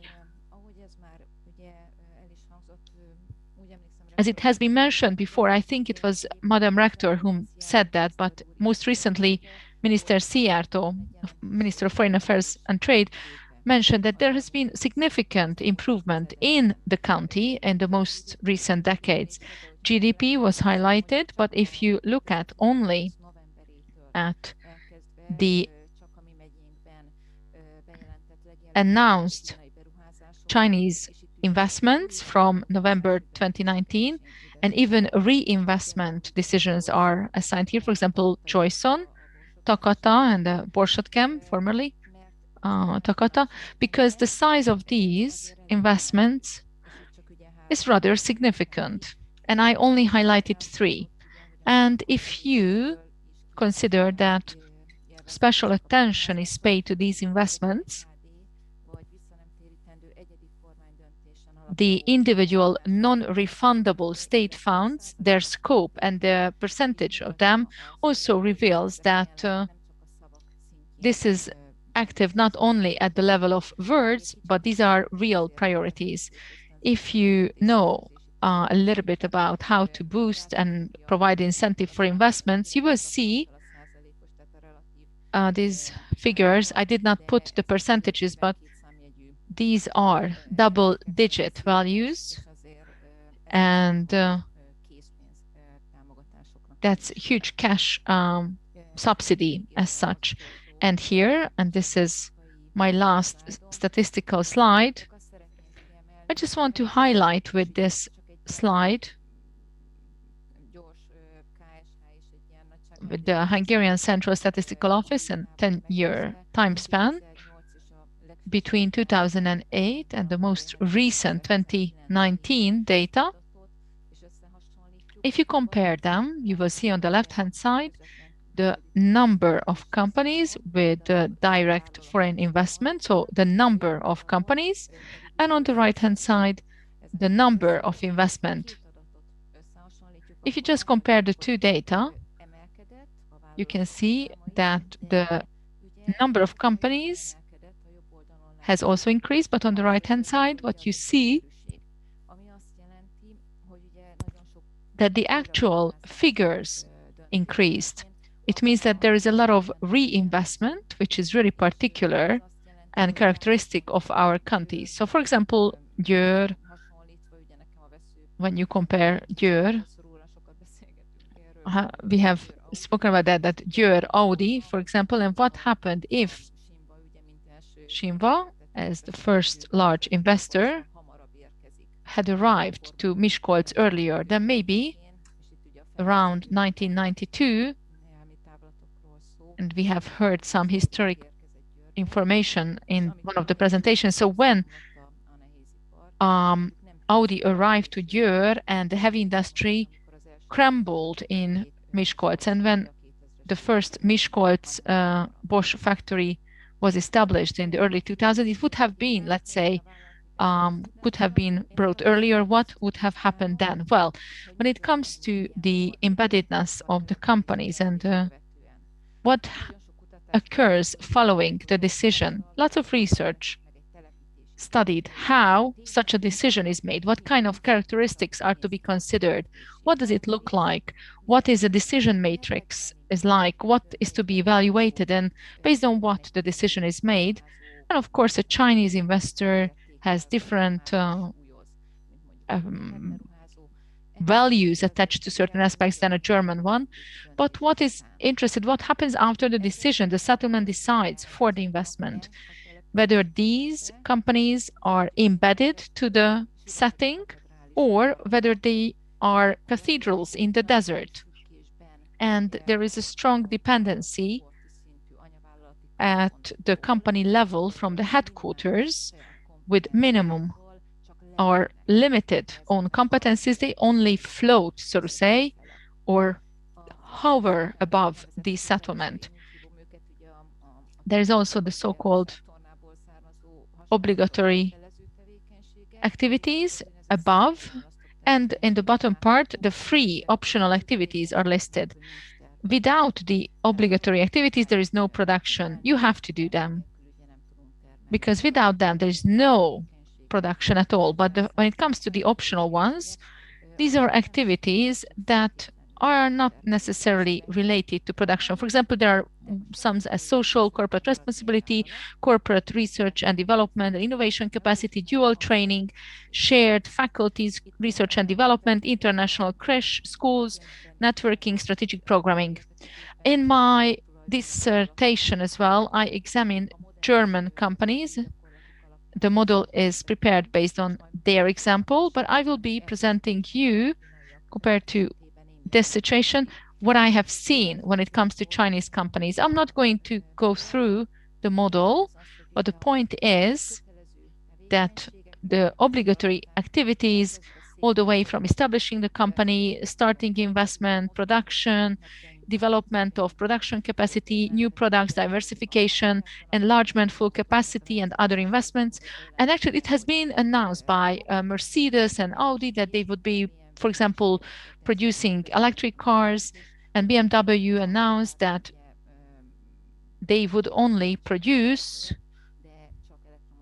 electric cars. Of course, this is currently now postponed for the time being, but there is continuous diversification, and then we reach other investments that are indirectly related to production. For example, renewable solutions like a geothermal plant for Audi, or logistics centers, fully automated logistics hub, for example, in the Bosch Hot One site and plant.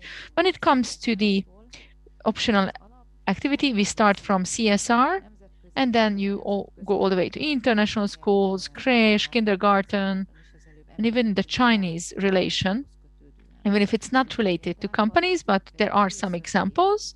First, you build the company research and development capacity. Now I am at my time up. I just heard the alarm go off. And then we have joint or corporate research and development. And if you consider the years, it is an increasingly faster trend, which for Audi took 25 years. For Mercedes in Kecskemét was completed in 10 years. And if you consider what happens in this embeddedness process, then you reach a state of embeddedness. How can you measure that if you want to examine that? Because this is how you reached or where you reached. This is the quintuple or the pentahelix model, an innovation model is what I used to examine that. So it's economy, society, science, government, and the environment is examined with the large corporation in the middle. And if you compare the two models, for example, Audi, Bosch, Mercedes, and if you place SEG and Chevron, I did not want Borsod-Chem because I do not know the company that much, but FIT project actually is something that we do cooperate closely. So actually you can see that there is no huge, or there are no huge differences between the appearance of a Chinese investor, what kind of model they would be using, what kind of behavioral patterns they would present. What is visible on both models that they are somehow lacking in terms of environment and society. But economy and science and the academic world, they have strong embeddedness. Why am I saying this? And I'm coming close to the conclusion and the FIEC project that I would like to come back to. In this Miskolc project, there are two Chinese companies involved, the Borsod-Chem and the starters, motor and generators, e-components and generators company. And as I mentioned before, this Proton and the three companies can beautifully cooperate when it comes to industrial decisions or other decisions. They negotiate with each other. They will have a common stance. And even later on, it's not just their single project, Borsod-Chem and the university, and SEG also is thinking of other projects as well. I think this is a great example how a Chinese investor brings on the research and development project started by a German company with high added value. Now about the future, when it comes to the local society, it's still somehow a reflection to the COVID pandemic influence, because it's still not so sure how the whole situation and the recovery is going to take place from this crisis. There is going to be an intensive recruitment process because of Chevron, most probably in the near future, and because of other Chinese investments, the Borsod-Chem also mentioned, but the focus is going to be on retention. I believe alternative employment models are going to become stronger, and tailor-made solutions will be applied by the companies, and which is really great. And I believe in terms of economic impact, local supplier systems will become even stronger, and supplier development as such. This is great also for Hungarian SMEs. I believe that robotization is going to become faster, and there's a huge question mark in me when it comes to dependency from the company group, whether it is going to become stronger or there will be more freedom. And renewable energy resources are definitely to be strengthened. The so-called shared use of resources and optimized logistics. When it comes to the government, I believe there will be a shift towards the international arena. The subnational strata have been really powerful, and I hope there will be a strong consensus thinking together. And with regard to science, I see that in our county, in Borsodabói Zemplén, FIEC is really great. It was a milestone in strengthening the relation and the cooperation with the companies or between the companies and Miskolc University. I do not have any more time, so I would like to skip this last slide. Should you have any question, I am at your disposal. Thank you very much. Thank you. And now I would like to ask Dr. Ágnes Szudomár, Dr. Magdolna Sas, and Dr. Andrea Gubik to give their lecture with the title Labor Relations in Asian Subsidiaries, are the practices or the sending or receiving country prevailing. Sas is a World Economic Research Institute colleague. The director, Dr. Sunomar, is a chief expert at the same institute, and Professor Gubik, actually Associate Professor Gubik, is talking about the importance of these appliances in the sending and receiving countries. And now I would like to give the floor to them. Thank you very much, Noima. I hope you can hear me. Yes, we can hear you, and we can see your presentation as well. Thank you. Please do let me know if I run over the 20 minutes allocated to me, because it would be too stressful for me to really look at the time. But before starting with complaining, looking at Richárd Mohr, I'm very pleased that we can be here. I've really enjoyed the presentations we've had so far, and I think my presentation is very much connected to we've heard. I would like to give you a presentation on a study that was a very comprehensive study, but I'm going to talk about the relationships in the labor market in the companies of Asian enterprises. And I was going to deliver this presentation with one of my colleagues, but then it all changed and I'm doing it all alone. So the FDIs in Europe, and especially in Eastern Europe, has been increasing, coming from Asia, and Hungary is playing a crucial role in there. About 10% of the FDI is coming to Hungary, and therefore it is very important to discuss this issue. I'll focus on two areas. One is focusing on the importance on the FDI in Hungary, Chinese FDI in Hungary, but also I'll try to give an overview how these companies are working and how much they can cooperate with locals. So often what we could see in the past, that the investor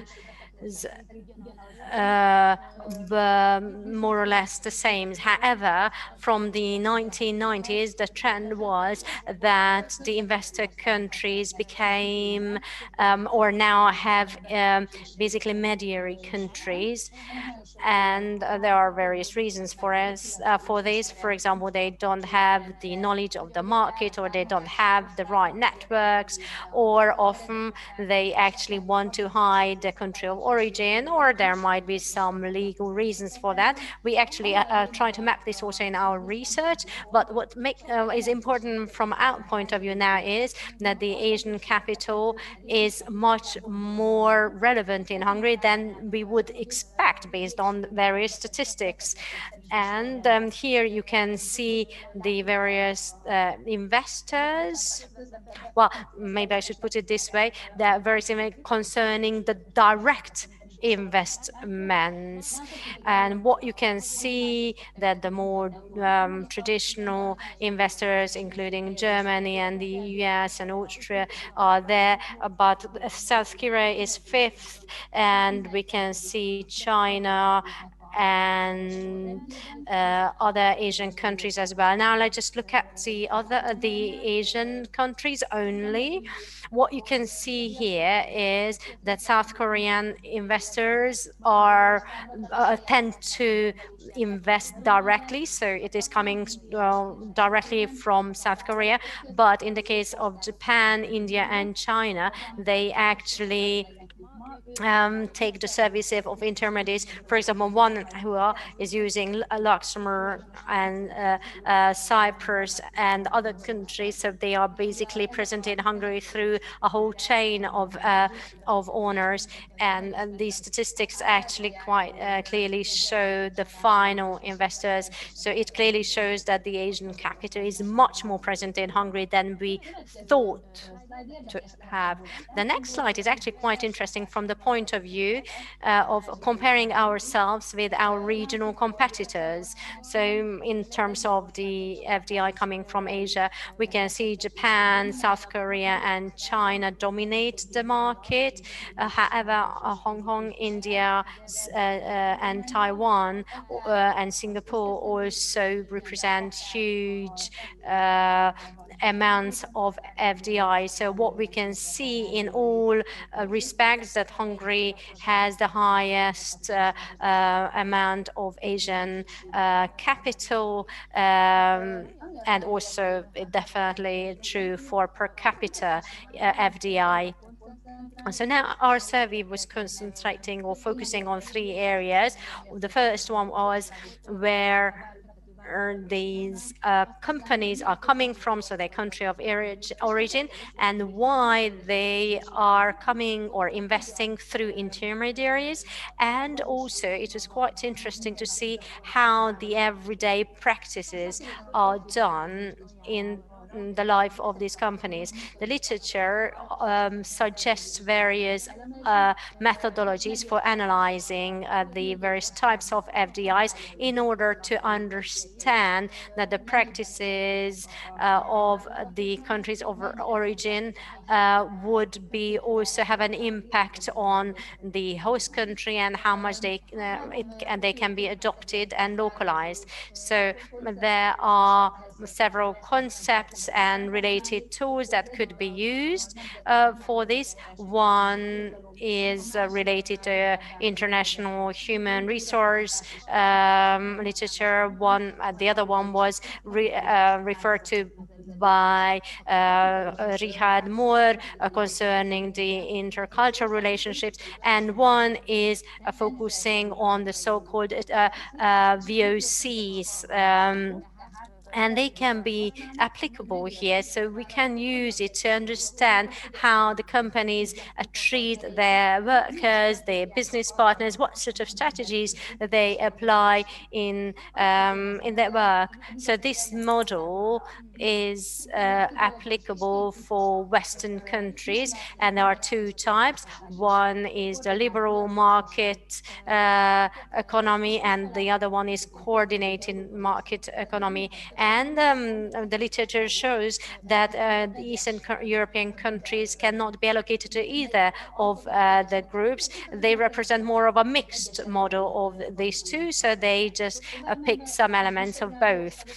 Furthermore, if we narrow it down to the V4 countries, then what we can see is that very similar institutional characteristics could be identified. So they identify a so-called dependent capitalist or market capitalist model. I can't unfortunately talk about it for too long for time constraints, but if you contact me, I would be more than happy to send you all the documents and literature I listed. So anyway, now going back to the V4 countries model, which is the dependent market economy model, the researcher came to the conclusion that, first of all, there is no such a thing as Asian capitalism. It's not a standard or unified thing. So even the countries we were analyzing are very different. And the other thing that experts emphasize is that there are a lot of characteristics in these countries that cannot be found or just very in a limited manner in the capitalism in Western countries. For example, the role of trust or the role families play in businesses and the whole informal economy. So anyway, there are 5 areas we try to focus on: financial market, education, training, governance of companies, and some others. And this was the framework for our work as well. So now, the theoretical analysis framework served as a basis for this table, and we used it in our practical survey as well. And we try to sum up the characteristics of Asian markets and, of course, Hungary as well, which is the DME version. Anyway, so our own experience trying to reflect on the following in branch offices, daughter companies in Hungary, which one is true, so that maybe more the characteristics of the country of origin is there, or maybe more Hungarian characteristics, or it might be a mixture of both. I don't really want to read this table out loud, but what I can say that there aren't a lot of areas where there is too many similarities in terms of the various countries. Almost in all areas, it is not just the Asian countries differing from Hungary, but also from each other. So here we can see huge differences. Maybe we should move to the next slide, which describes the methodology of this survey. So here, what we tried to explore was what sort of institutional impacts are dominating the branch offices in Hungary or daughter companies, and what sort of practice we can see there.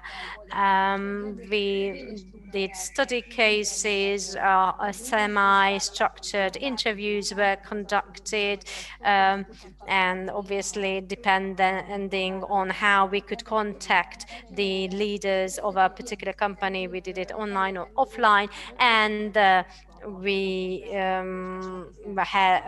recorded everything in documents and in statistics. A total of 10 companies were analyzed. So now, in short, I'd like to talk about the results. First of all, concerning the ratio of foreign employees. In the case of Japanese companies, what we found was that there was a higher ratio of Japanese leaders, but as the time goes, it is declining. So the longer a company is present in Hungary, the less Japanese managers would be present.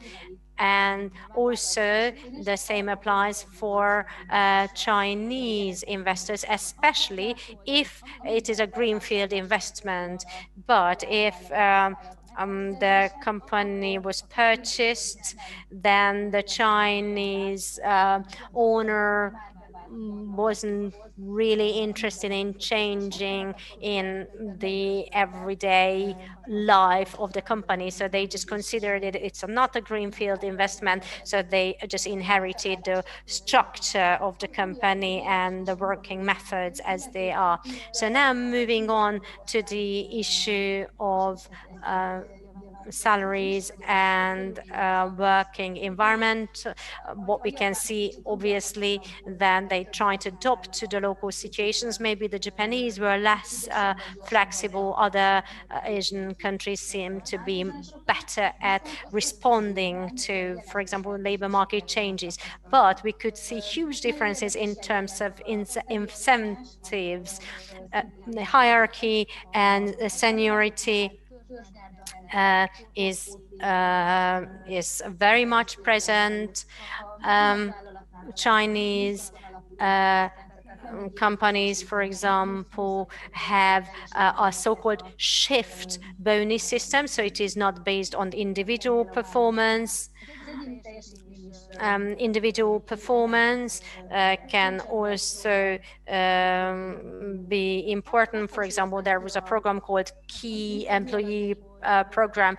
Our interviewees also emphasized that for them the most important aspect was to find motivation, so how these incentives could really work for their human resources.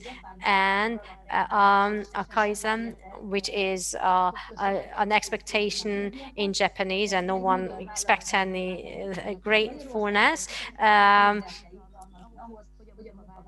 But it doesn't work in Hungary, so you need to financially motivate employees in Hungary. The next area we dealt with is the presence of trade unions and work councils in the Asian models, and in Hungary we can say that it is not really obligatory, but in almost all companies but two, they had either trade union representation or work councils. And often the reason for that was that, for example, an Asian company purchased another company and they inherited the works councils, or in some cases we could see a grassroots initiative that was not particularly supported by the management but also not objected. So often what we can see that it is accepted but not really supported to have employee representation. So concerning contracts, they were normally long-term,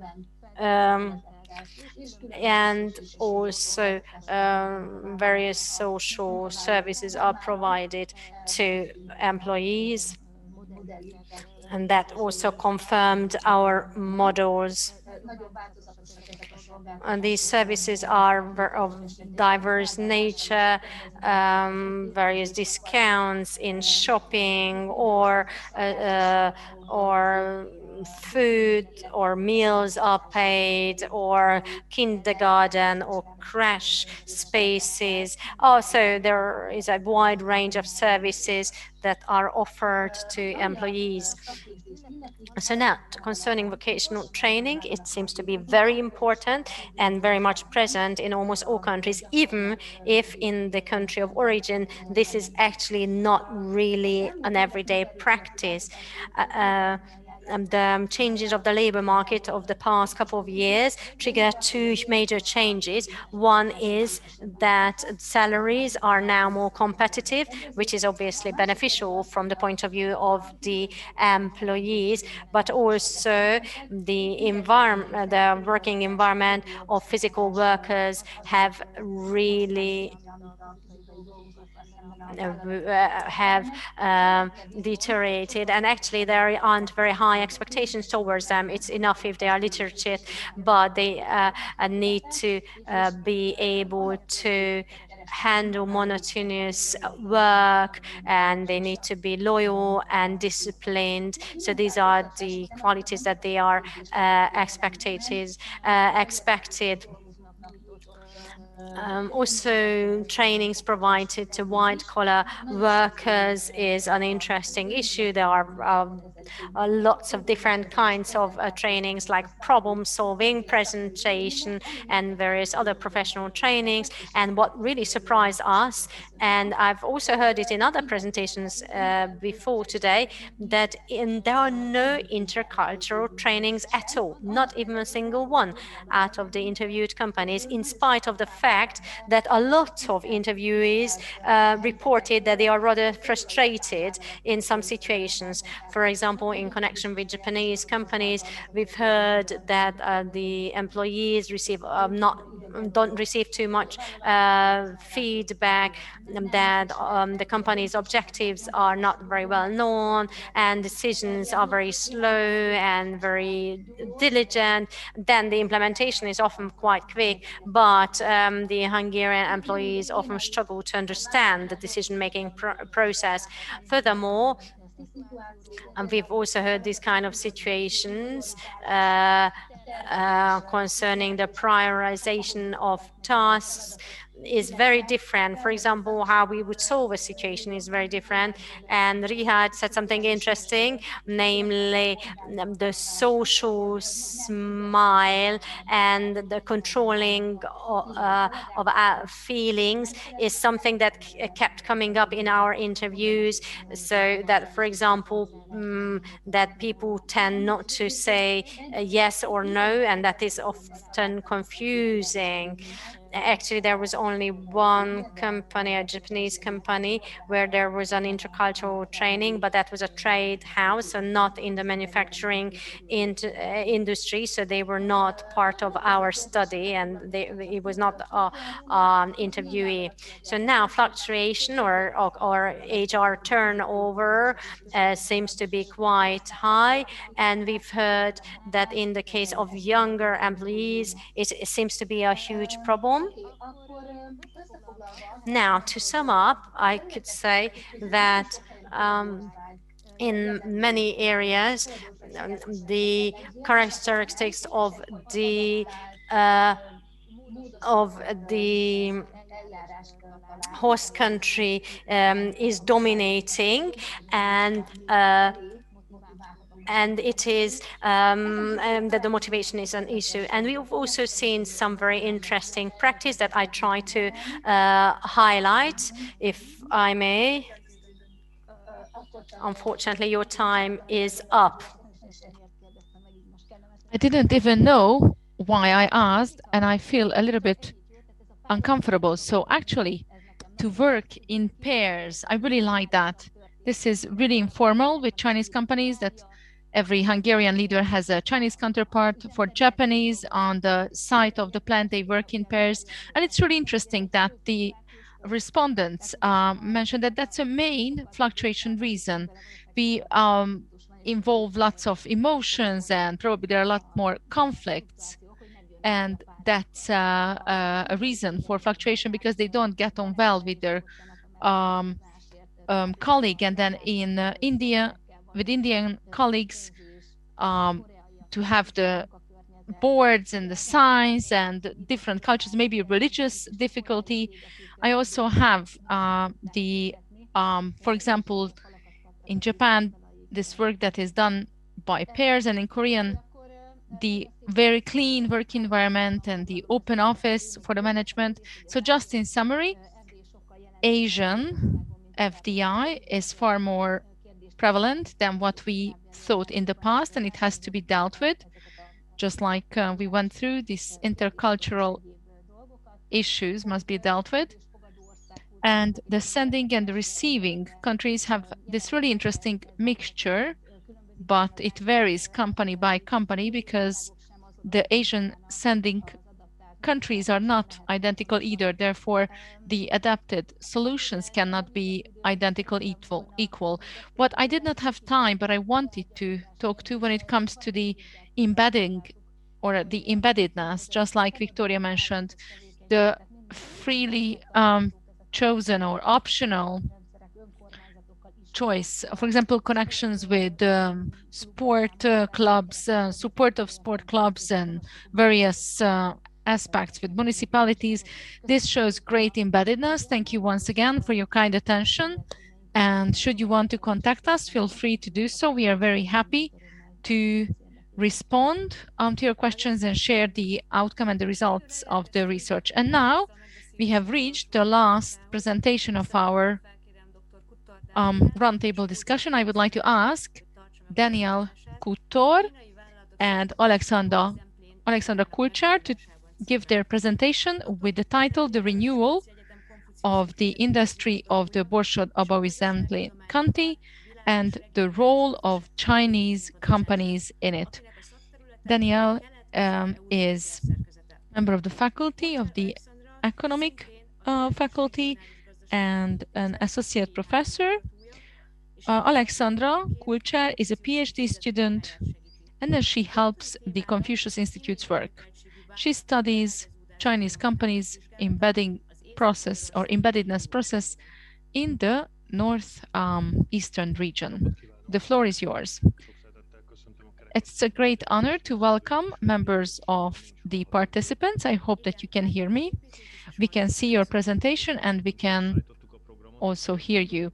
When we put the program together, I had the understanding that it is going to be difficult to be the last speaker, but actually it is really great to be the last speaker because we have collected great pieces of information and we would like to add specific aspects.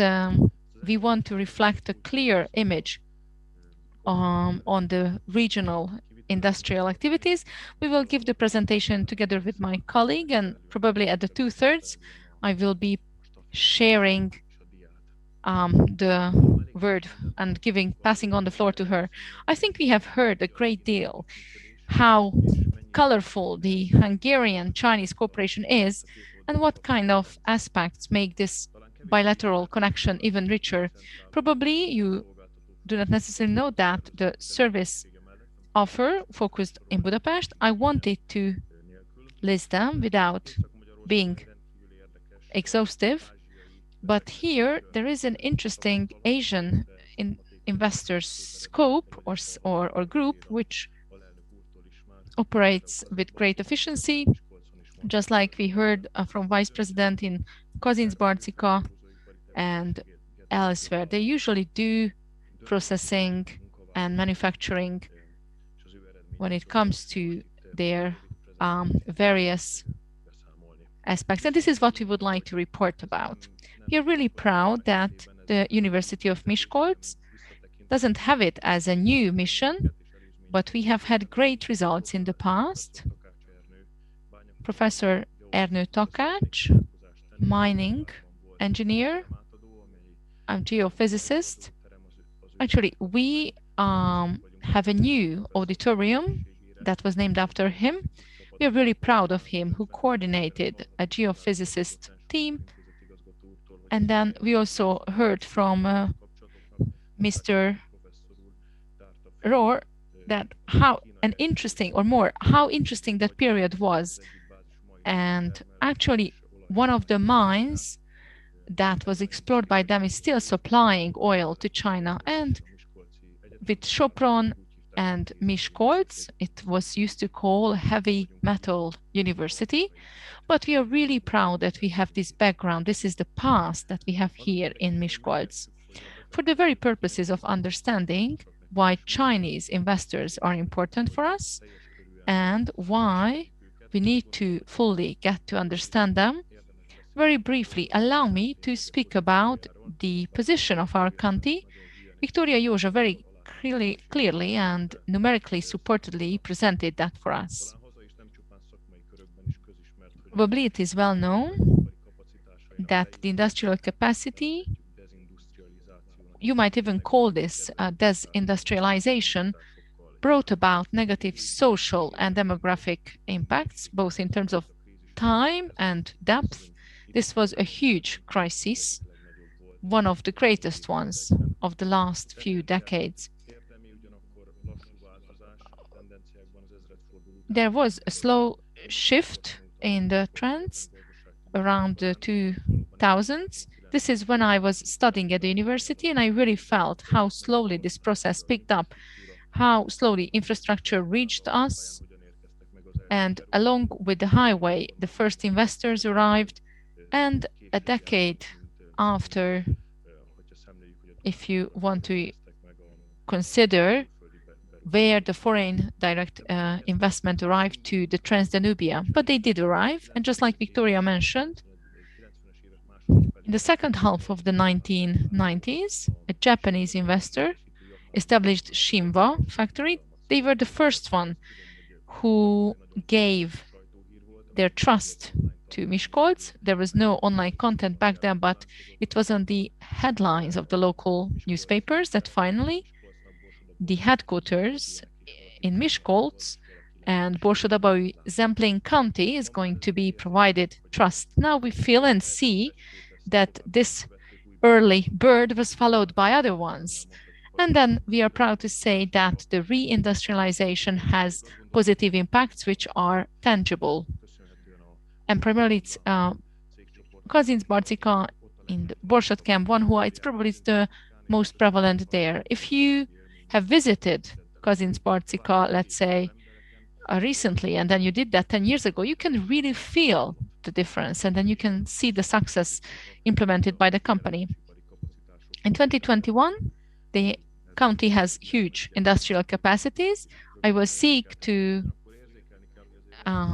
present that, but this is a really vulnerable structure, and I would like to show you why. I'm a geo engineer, so a spatial expert. So there is a spatial concentration as well as a sectoral. So this might be great news that there is impressive economic output in the county. Nevertheless, both in terms of space as a sector, it is rather limited. Machinery and chemical industry and metal processing is what should be highlighted, or are to be highlighted, both in terms of the export. They have a higher ratio. This is important because it is where the Chinese investors arrive to these sectors. This is great news for us. If you look at the competition of the counties, after Pest and Győr-Moson, Sopron, last year was really interesting for us because of the COVID pandemic.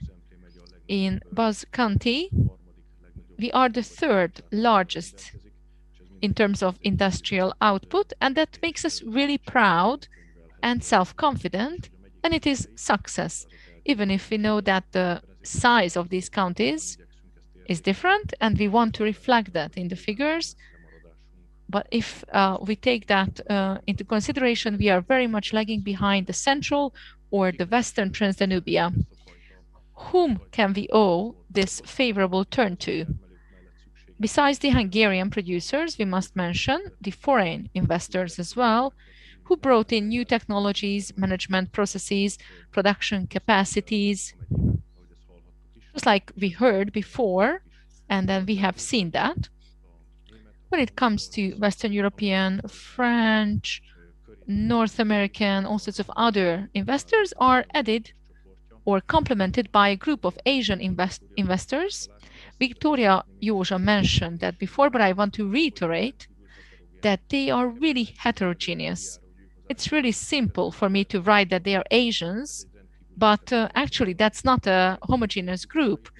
When it comes to the types of investments, they are colorful. When it comes to the size of the companies, this is also very diverse. And if you consider the capital source, then the same applies. Besides China, you would have Japan, Singapore, and for the region, you also have India with investments and investors. We wanted to look at the registers and update our data. So let me mention two figures. One is the 4 Chinese investments that we have specifically dealt with. Their value amounts to 3 large and 1 medium-sized company in 2019, and their employment figure. So their turnover is 755 billion Hungarian forints, and they employed 6,400 people. And actually, these companies are very much our interest to stay here, to prosper and to produce, because if it doesn't happen, then it can cause another crisis and a great cut for the country. So this is prevalent and important. As geographic engineers, I would like to always present the sites by plans. And these are the sites that carry out production. Szirmabesenyő is also there. We have mentioned that before as the SEG new plant. So you can see the various companies, 2 large red circles, the dam, steel companies or steel works, and the other one is the machinery,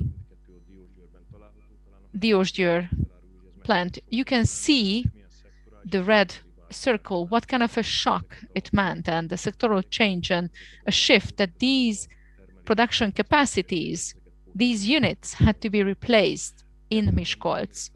And now what I would like to come back to are the orange circles. These are our Asian investors.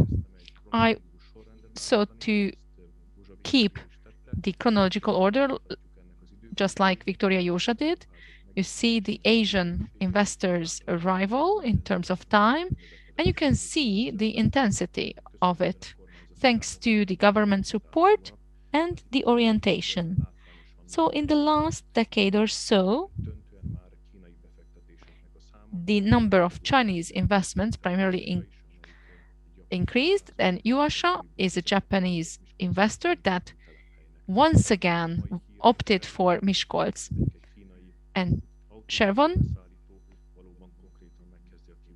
is going to start the production here, and that's hopefully is going to be increased further in the city and its conglomerate.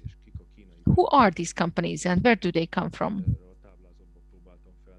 I wanted to feature them in this table who invested in Miskolc and its surroundings. Wanhua, you know that, from Gentai, that carried out significant investment. The same applies.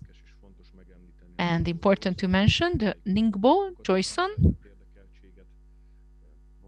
And then we have Tianpao with Hong Kong. And it has its administrative headquarters in Hong Kong. The Tianpao Greenfield innovation that arrived as a greenfield investor and then has been developing intensely. And there is a heavy industry mining tool machinery company that arrived from China that took an interest, a stake in a former Bush company. So we wanted to send the message that these are companies with decades-long history. And when it comes to the world, that they have significant employees, and it provides some sort of a guarantee for these companies in our setting. Who these companies are? Well, the affiliates are known as Borsod-Kem and Joyson, Sega with the Hungarian pronunciation, and Tempao with the Hungarian pronunciation. This is how we pronounce them, and this is how we know them. And I think from the press, we have come across them, and hopefully due to their corporate social responsibility and undertakings, they will become even more visible. And when it comes to the Chamber of Commerce and Industry of the county, you see these 4 companies, and then 3 of these companies are within the top 10 companies. Borsod is the last one, but according to added value is the largest company. The SEG was the 8th largest added value generating company. Joyson Safety Systems was the 10th largest company. And as Viktória Józsa mentioned, if I want to put it simply, then these companies are connected by the automotive industry, really complex system. These companies primarily are engaged at the automotive industry. They provide components and provide input to them. And this is why it is important to highlight their importance in our county and in this region. And as a last notion, I would like to draw the attention to the territorial aspect, to our bridge makers. Where do they connect us to? It's really important. China itself is the size of Europe. So it's really important that these companies would have some sort of an open window for us. And where do they connect us? Where do they embed us? Northern Hungary, but pretty much the whole country as such. I would like to mention 4 provinces, and 3 of those, I could say, mostly are by the sea, and these are the most developed regions of China. They are by the ocean and by the internal seas. Santung, Wanhua, headquarters, Yantai, Gentai province, and Hong Kong and Zhejiang is by Shanghai's central China, where further investors come to us. One of the investors actually comes from a central Chinese location, from Honan, and the development of the economy is not as high as the previously mentioned ones, but still you could establish, and what I would like to highlight is that these companies are channeling Northern Hungary to the most developed regions of China, and this is how Hungary is connected to these parts. I just wanted to show you the population figures, 95, 96, 8, and 57 millions, and what kind of markets Hungary can have access to if we can deepen these economic ties. And now I would like to give the floor to Alexandra Kulcsár. Thank you very much. Can you hear me? Let me start. First of all, thank you for your participation and thank you for the previous presentations. I would like to speak about a shift of awareness and mindset in terms of politics and economics. There is this ongoing shift, which is a boosting of investment, and the idea is that there is this giant size of restructuring in China, and as part of that, this is following the Cultural Revolution after Deng Xiaoping in 1978. And a new economic and political change started. The objective was the gradual opening up with a new economic, with the introduction of a new model. A lot of areas were still under control of the state, but the privatization process has started, and thus the opportunity for the local people opened up to start businesses, and also foreign investments could come to China. That was the time when the so-called special economic zones or trade zones were established. And here on the bottom left picture, the change of Shenzhen between 1984 till and 2017, how the town developed during this period. From 1992, in order to utilize comparative advantages, the so-called two-source system was introduced. So the import and export toll. So basically, the coming in of of foreign monies, but trading with foreigners.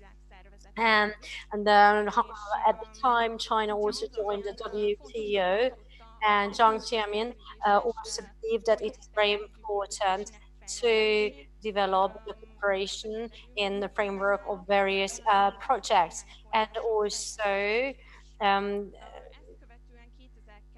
in 2002, the so-called global development started under the leadership of Hu Jiantao and Wen Xiaopo, and they put a great emphasis on encouraging investment. So that was a new reform in terms of investment incentives, and basically technological and economic corporations were intended to expand in order to increase the competitiveness of larger companies. And then we arrived to 2015, which is referred to as Made in China 2025, which was signed by Li Keqiang. And this strategy is still ongoing. And one of the objectives is to establish an innovation-led economy. Industry and manufacturing, industry or processing is also important for China, but the engine for it is innovation. And one of the objectives is to increase quality, because in the previous 10 or 20 years, China was kind of positioning itself in the global economy or at least it had the image to be inferior, or to have their projects inferior in terms of quality. So one of the objectives that was set was to increase the quality of their projects, but also talent scouting was made as an objective in order to be more innovative. So then constant change started in order to create an innovation-led economy, and also the other aspect, as I mentioned earlier, to move or to shift the economy from low cost into high quality economy. And also green aspects are now incorporated, and product-oriented production is also shifted to service-oriented production. The next slide. Thank you. The next slide shows the institutional background, which is of course very important from the perspective of Chinese investors. Here we can see a lot of Chinese related organizations, their name, the year of foundation, and whether it is a national or regional organization. Also here, an important aspect is the networking or relationships that also Richárd Mohr referred to. So for Chinese companies, it is quite motivating if there is a point they can hold as a safety net in a country, and that definitely increases the chances for investments. I did not really include educational organizations, for example, the Confucius Institution that also plays a crucial role, but there are also things that are missing. For example, things that at least my Chinese friends mention, that, for example, in the field of education, There aren't a lot of international schools, and a lot of investors or businessmen arrive to Hungary with their families, and what they are missing is that, for example, there is only one Chinese school in Hungary and in Budapest, and they would like to see other schools also in other regions that could help the education of their children. The next slide gives some ideas about the industrial characteristics. Here we can see the total employment per sector in 2019. Also, as the strategic objectives of Made in China 2025, it says that industry serves as a basis for the economy. Maybe on the slide you can't really see industry that much, especially compared to the number of employees in the service sector. It seems small, but it still represents 209 million people compared to 50 million in the EU and 1.5 million in Hungary. So that means that about 1/3 of employees globally employed in the industry sector are employed in China. What we can see on the bottom left is the 10 largest companies in terms of Chinese FDI, and also we can see a pie chart concerning the various industries where FDIs are directed. What is not on the slide is research and development that represents 3%. Going back to the chart on the bottom left is related to what Andrea has already detailed in her presentation, namely the FDIs in Europe.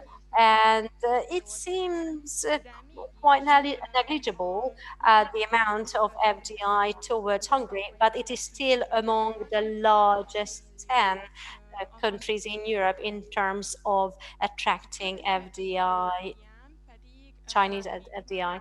So now the next slide is something that I've already tried to emphasize, namely innovation and development.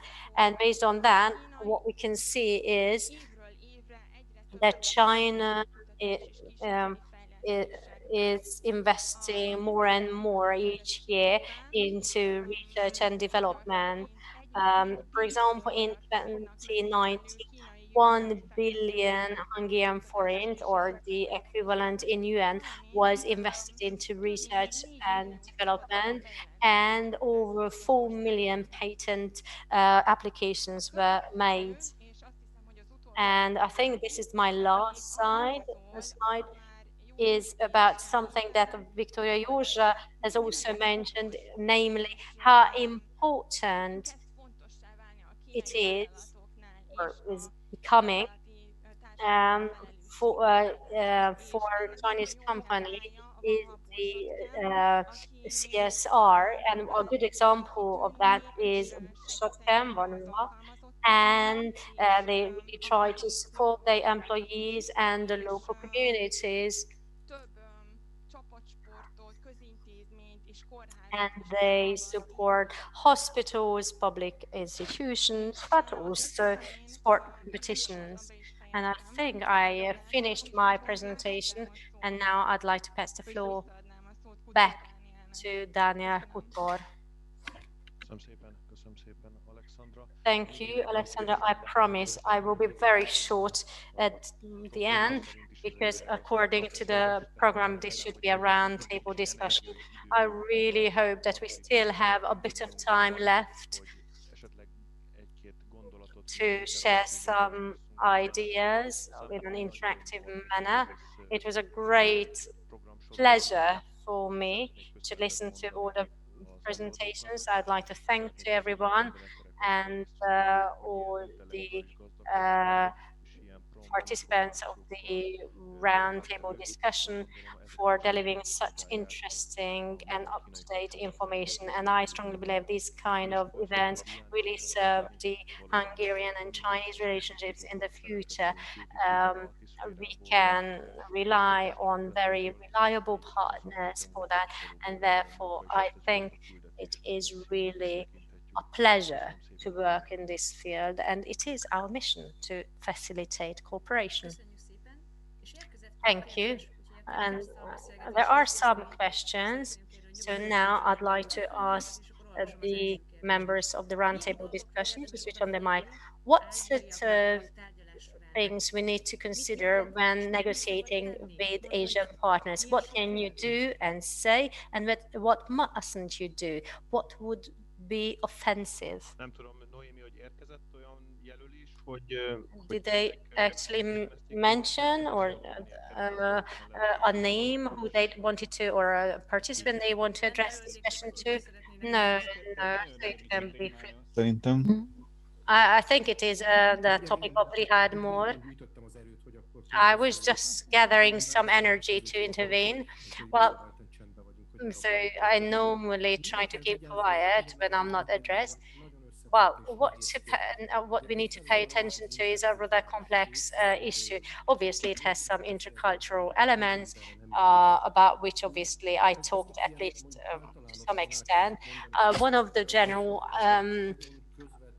advice we normally give is that the very frank and straightforward style of negotiation is not really welcome in Asia. And I also try to highlight in my presentation on the whole concept of trust. So what we need to see here is that it is not two companies that are in contact, but we need to establish human relationships between these two companies, because if it is established and there is trust, then we can already start their business. This is normally quite frustrating for Westerners, especially if we have to visit China, and if we have to go to China 4 times, that costs quite a lot of money. But those who want to do business in China, it's worth it. And also, if you know what you want to achieve, you know how much energy you're willing to and able to invest into this, that is important. Often I try to convince Hungarian businessmen in the past that the sort of approach, oh yeah, I want to do business in China. And what do you want to do? Oh, I've got anything. That's not enough. You need to be more specific. Now, of course, in the case of larger investments, you need to be more specific. So it's important that you know your objective and deadlines. And actually, there is a lot of advice I could give. And that's brilliant. I can do that because I used to be an advisor, and you don't need to do anything. You just need to act clever. So anyway, also taking note in a consistent way is important. It is not because the piece of paper is there, but normally they take notes because they really want to keep record of what has been said, and often they refer to it months and months later. So this is also quite important. So these are some of the aspects. Thank you. Actually, we will look at the book you recommended. As you said, it's also incorporated. So how are the modern world impacting the Chinese norms of behavior? I refuse to answer all of the questions. Yeah, I give you the floor.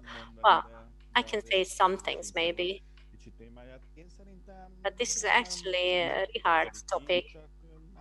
I don't think that the globalization challenges it. It just changes, transforms it. Just because families don't only keep contact in person, but they use WeChat, that still, but the story still remains the same, namely that they are still a family with their traditional values. In a way, it facilitates the contact keeping with the families and thus the survival of these kind of values. And in spite of digitalization, my experience is that Chinese are quite conservative. They don't really like emails. If they think something is important, they want to discuss it in person or over the phone, but not in an email. WeChat is used for everyday communication, but if there is something that is important for them, then they definitely make sure that they do it in person or in any sort of online platform. So from this point of view, they are conservative, but there are some traditions that are, of course, very severely impacted by digitalization. For example, business cards had centuries of history, and even up to 10 years ago, we always had to say at every single event to everyone that if you meet a Chinese person, you need to give them a business card. We taught these Hungarian businessmen how to hand over the business card and how you need to do afterwards.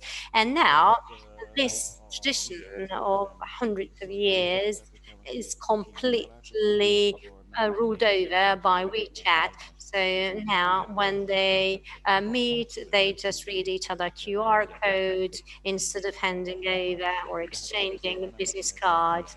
Obviously, this is not the essential part of the Chinese culture, because obviously that remains.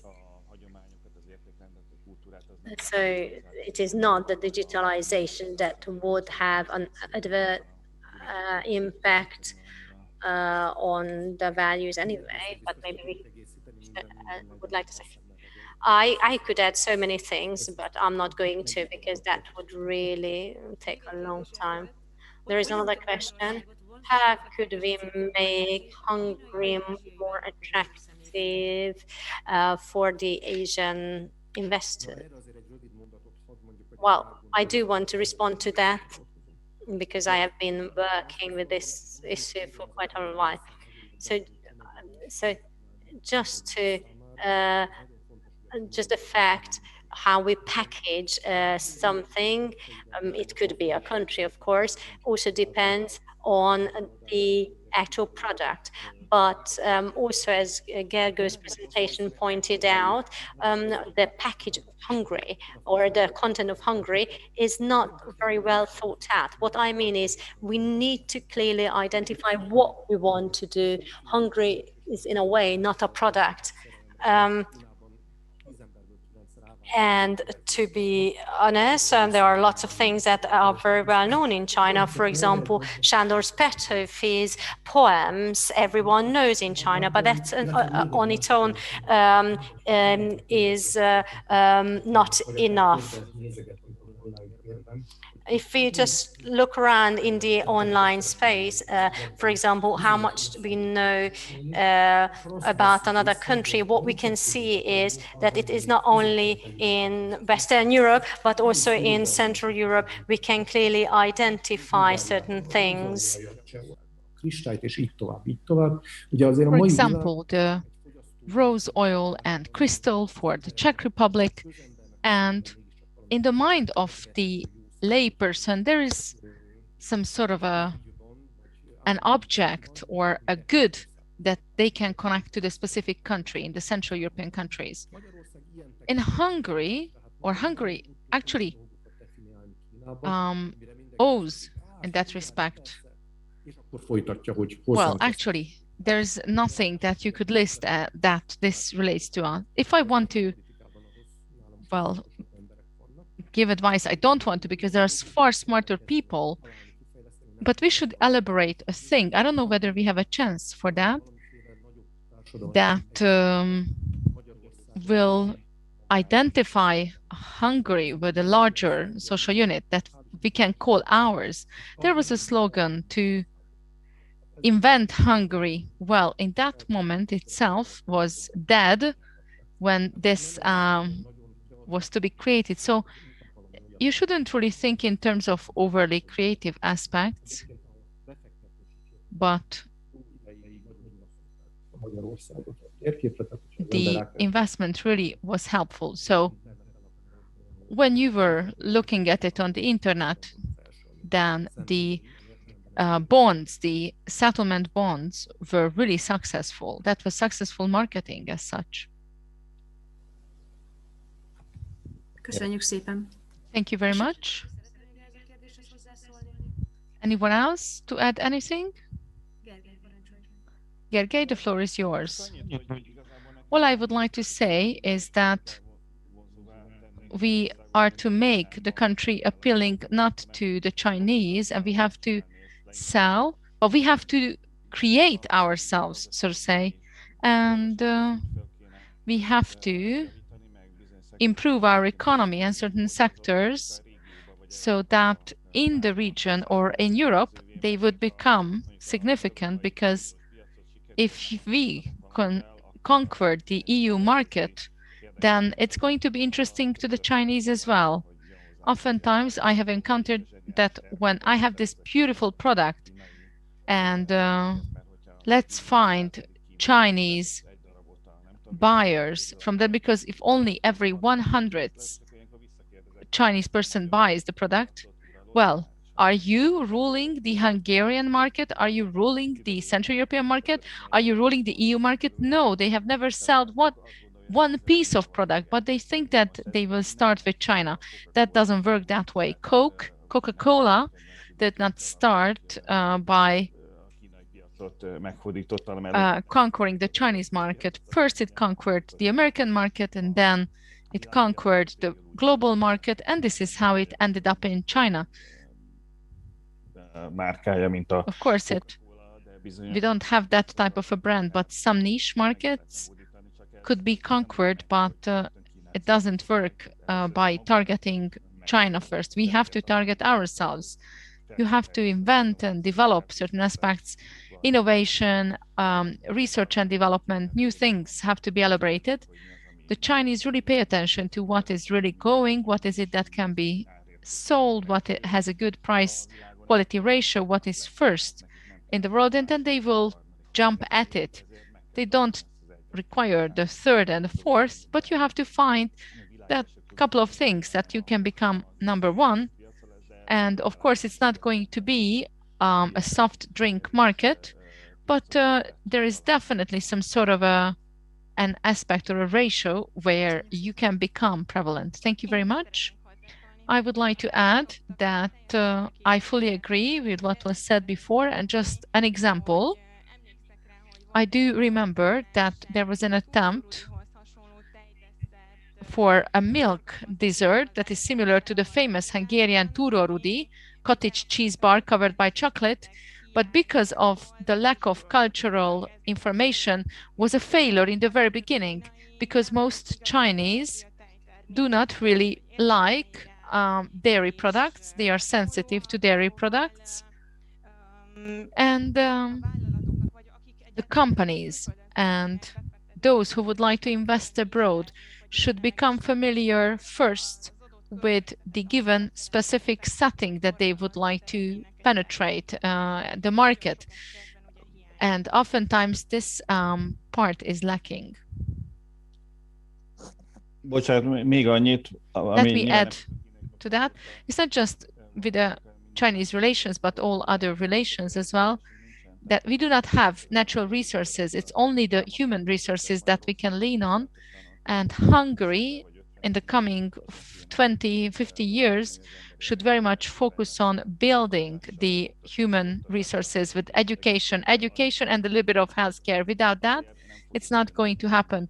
You will not have a Chinese company come here because they have cheap labor, because they have it at home, but if it's not at home, they go to Laos or elsewhere. They will come here because we have good engineers or good chemists or whatever, or because Hungary is at the right location. This could be our luck, actually. Let me add to what Alexandra mentioned before. As a former consultant, you are not to speak about your former client, but when it comes to Túrórudi, the cottage cheese roll project, we did not even get to the point whether the body of the Chinese would be okay with the dairy product and they can digest it because it flopped in the very beginning. It's a shame. Coke is everything that you would say is no in China. It's cold, it's fizzy, and it's sweet. To sell a hot, non-fizzy drink is consumed, to sell it in a country, well, that's a miracle. Let's consider that it's partly intercultural and partly corporate issue. Maybe it could have turned out that you could sell Túrórudi in China. Well, without investment, there is no loss. So even for you to have a loss, you need to invest. Actually, that's somewhat of a good example. Okay, Coke is fizzy and cold, but what I experienced is that it has other types of solution. For example, for cooking, Coke chicken, for example, and if you're cold, they heat the Coke and they drink it with ginger. So there are all sorts of various options for that. Yes, exactly. If you make it appealing enough, then after a while, you know, the Chinese are witty and then they are creative. They will make the negative aspects disappear and they will turn it into something that they can bear it. So yes, the boiled Coca-Cola with ginger is preservation. I have to say what happened yesterday. Yesterday, Cristiano Ronaldo pushed aside the 2 Coke bottles, and then he said that you should drink water, and the share prices of Coke deteriorated. Well, let me thank you once again, Béla, Vice President, for staying with us, for being attentive throughout the whole time. I'm not so sure whether there is any message from Kazincbarcika that we should be dealing with our own house here in the Borsod or whatever we should be changing at the university to be able to serve the cooperation on site and to be able to be successful on the other side of the globe as well. Well, thank you for addressing me. I thank you for the opportunity. I have heard lots of pieces of information which confirms the theory of our actual practice. What I could bring about how to make yourself appealing and attractive and to become an investment. Well, good marketing is really important and it also has to be true. So in recent times and years, our owners found that when they came here, the incentive for the investment said that here we have trained, excellent, cheap workforce that is unlimited. And I'm an engineer, a mechanic engineer with a procurement person. I was the HR manager. And then they would look at how or where you would have the middle skilled workforce. Currently in Hungary, you have graduated students. It is easier to get good quality graduated university students than chemist vocational school students who are graduated. Actually, we have to prepare for that. We have to solve this issue ourselves. This is an aspect that we have to pay close attention to. And I fully agree what was mentioned, that we can be truly appealing if we make ourselves, so to say, if we create ourselves. It's a lifeline and it's a heavenly blessing for us to have the one who, but for that it was required that Borsodchem as a co-producer would be well known on the market and would be appealing enough, would be a well-known brand on the European market, so that the originally planned Belgian or Benelux investment, that they would not build a plant with a greenfield innovation there, but with a win-win solution. They will help us. And without any boasting, we reached the point of saying that with the German actually counterparts, we are well known and respected, and we are world class in the isocyanide. It's a Hungarian orange, so to say, the internal joke. We have 2.2 tons capacity MDI, and 1.8 is in China, and 300,000 in Kazincbarcika. So in 1990, we launched with 20 tons annual capacity. So I believe that the difference clearly depicts the dimensions and the differences in the dimensions of the two countries. But if the small is attractive enough, then probably you could have a win-win acquisition that is favorable for both parties. So thank you once again for the invitation. Everything that I shared actually is fully practical, is factual. I mean, based on true experience. I do not have any self-bashing. I truly endorse Chinese investors and Chinese owners because we have had a great experience with them. Thank you. Thank you, and congratulations for the great achievements that you have accomplished. Thank you. Having time, having the regard to the time, since we have long exceeded our time frame, and we might have even have the sunrise in the Chinese part of the world. But anyway, let's keep the time frame in a rational setting. Is there any other question? Richárd. Actually, I would have a question actually to Andrea and maybe to Béla. I don't want to drag the time, but this world that you're talking about, today's generation or the wider scope of public,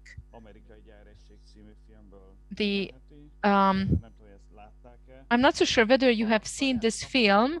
The Hungarian title is Amerikai Gyáregység, and the English title of this in Netflix is specifically American Factory. I'm sorry, I did not see that. I did not see American Factory on Netflix. I think it's a good film. I'm not so sure whether Richárd, the China guru, agrees with me. Does it make it an extreme? And then a Chinese company buys up an American plant. Well, it is an obligatory film. Whoever attends my course, you have to, and it's Central America. I mean, sorry, in the central area of the US, in a redneck area that is against China. And those elements are clearly reflected that we have been speaking about. And the Borsod-Kern-Vanhua marriage was successful, partly because there the company managers realized how intercultural skills, how important intercultural skills are. And Balázs, who is also from Kazincbarcika. So actually, we had the joke that two Kazincbarcika born person was dealing with this topic. So we could present in Kazincbarcika, in Borsod-Kern, and we could keep this training. So actually, the Borsod-Kern realized the importance of interpersonal training. And when it came to the colleagues, both the Chinese one, there was a full Chinese one and a full Hungarian training. And the feedback is that it was really useful. They were really happy about that. And the things that we keep talking about, that we take for granted in Chinese-Hungarian relations, is not obvious for most people. And they were really happy to hear that. So the situation is that I have data and collected information also from Borsod-Kern. I teach this without indicating the source. And of course, there are, and probably there will be, intercultural problems which will obviously unavoidably occur at such a plant. But when it comes to the Chinese-Hungarian way of thinking and cultures and behaviors, actually, it is not impossible to bring them close to one another. The cultural gap is far smaller than what you would have with regard to the United States, and also probably the control is much lesser. So with Borsod-Kern, just like at a company and with Hungarian colleagues, you have these gaps that can be bridged. And these gaps must be bridged until they become really sour. I suggest to Béla, or maybe you can actually prescribe to employees, you have to watch it on Netflix. American Factory, once again, is the title in English on Netflix. So, well, we talk about medium and higher management in China and how it shifts and transforms, and the assessment of the people changes when you see it in actual action. There was 1 or 2 sentences in my slides which I could not share, but I think it is important. What is it that we think of the other person? And when we hear from the Chinese that they're not really politely, but they say that we are lazy. We want to rest in the afternoon. We don't want to work at the weekend because we think of not working. And then we also avert responsibility. This is not my task. This is not my responsibility. I did everything that I was expected. But at the same time, on the Hungarian side, we would say of the Chinese, but they do not understand what I shared. I shared it clearly, but they understood only the first sentence. I asked whether it is black or white, and they said yes. And these are all cultural differences. This can be processed. And in my opinion, there is huge openness among Hungarian companies, and I would like to indicate that either when it comes to the Miskolc organization or someone else, there is a need. I believe we have a great number of experts who would be really happy to organize conversations, even online, that could be useful.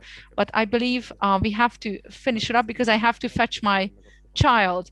So thank you very much as far as I'm concerned for the opportunity, and congratulations for your work and for this really important and interesting and exciting afternoon. Thank you very much.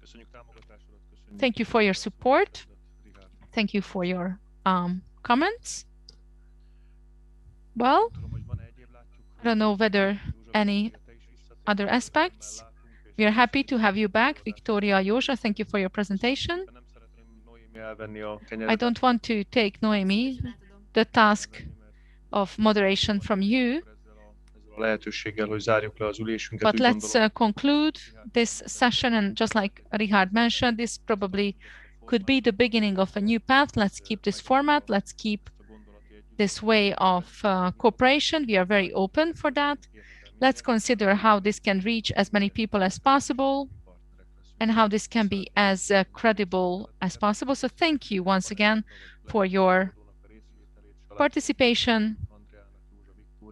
Thank you for all of you, Gergely, Salát, Richárd, Mohr, Viktória, Józsa, Andrea, Gubik. I would like to welcome Professor Liu Lidze, and she could listen to us because we had 2 interpreters in the background. Thank you for their contribution. And actually, this meeting has become 1.5 times longer than what we originally planned.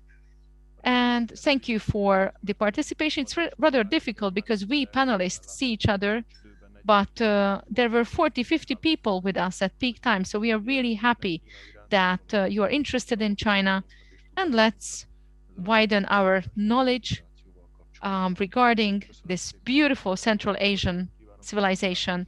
Have a lovely evening, wonderful evening, Zarzian, and take care of yourself. Good health to you. Thank you. Köszönjük szépen. Köszönjük szépen. Köszönjük szépen. Viszlát. Thank you. Goodbye. 再见. Thank Thank you very much for coming. Thank you very much for joining us. I'm really thankful. Thank you for all your hard work.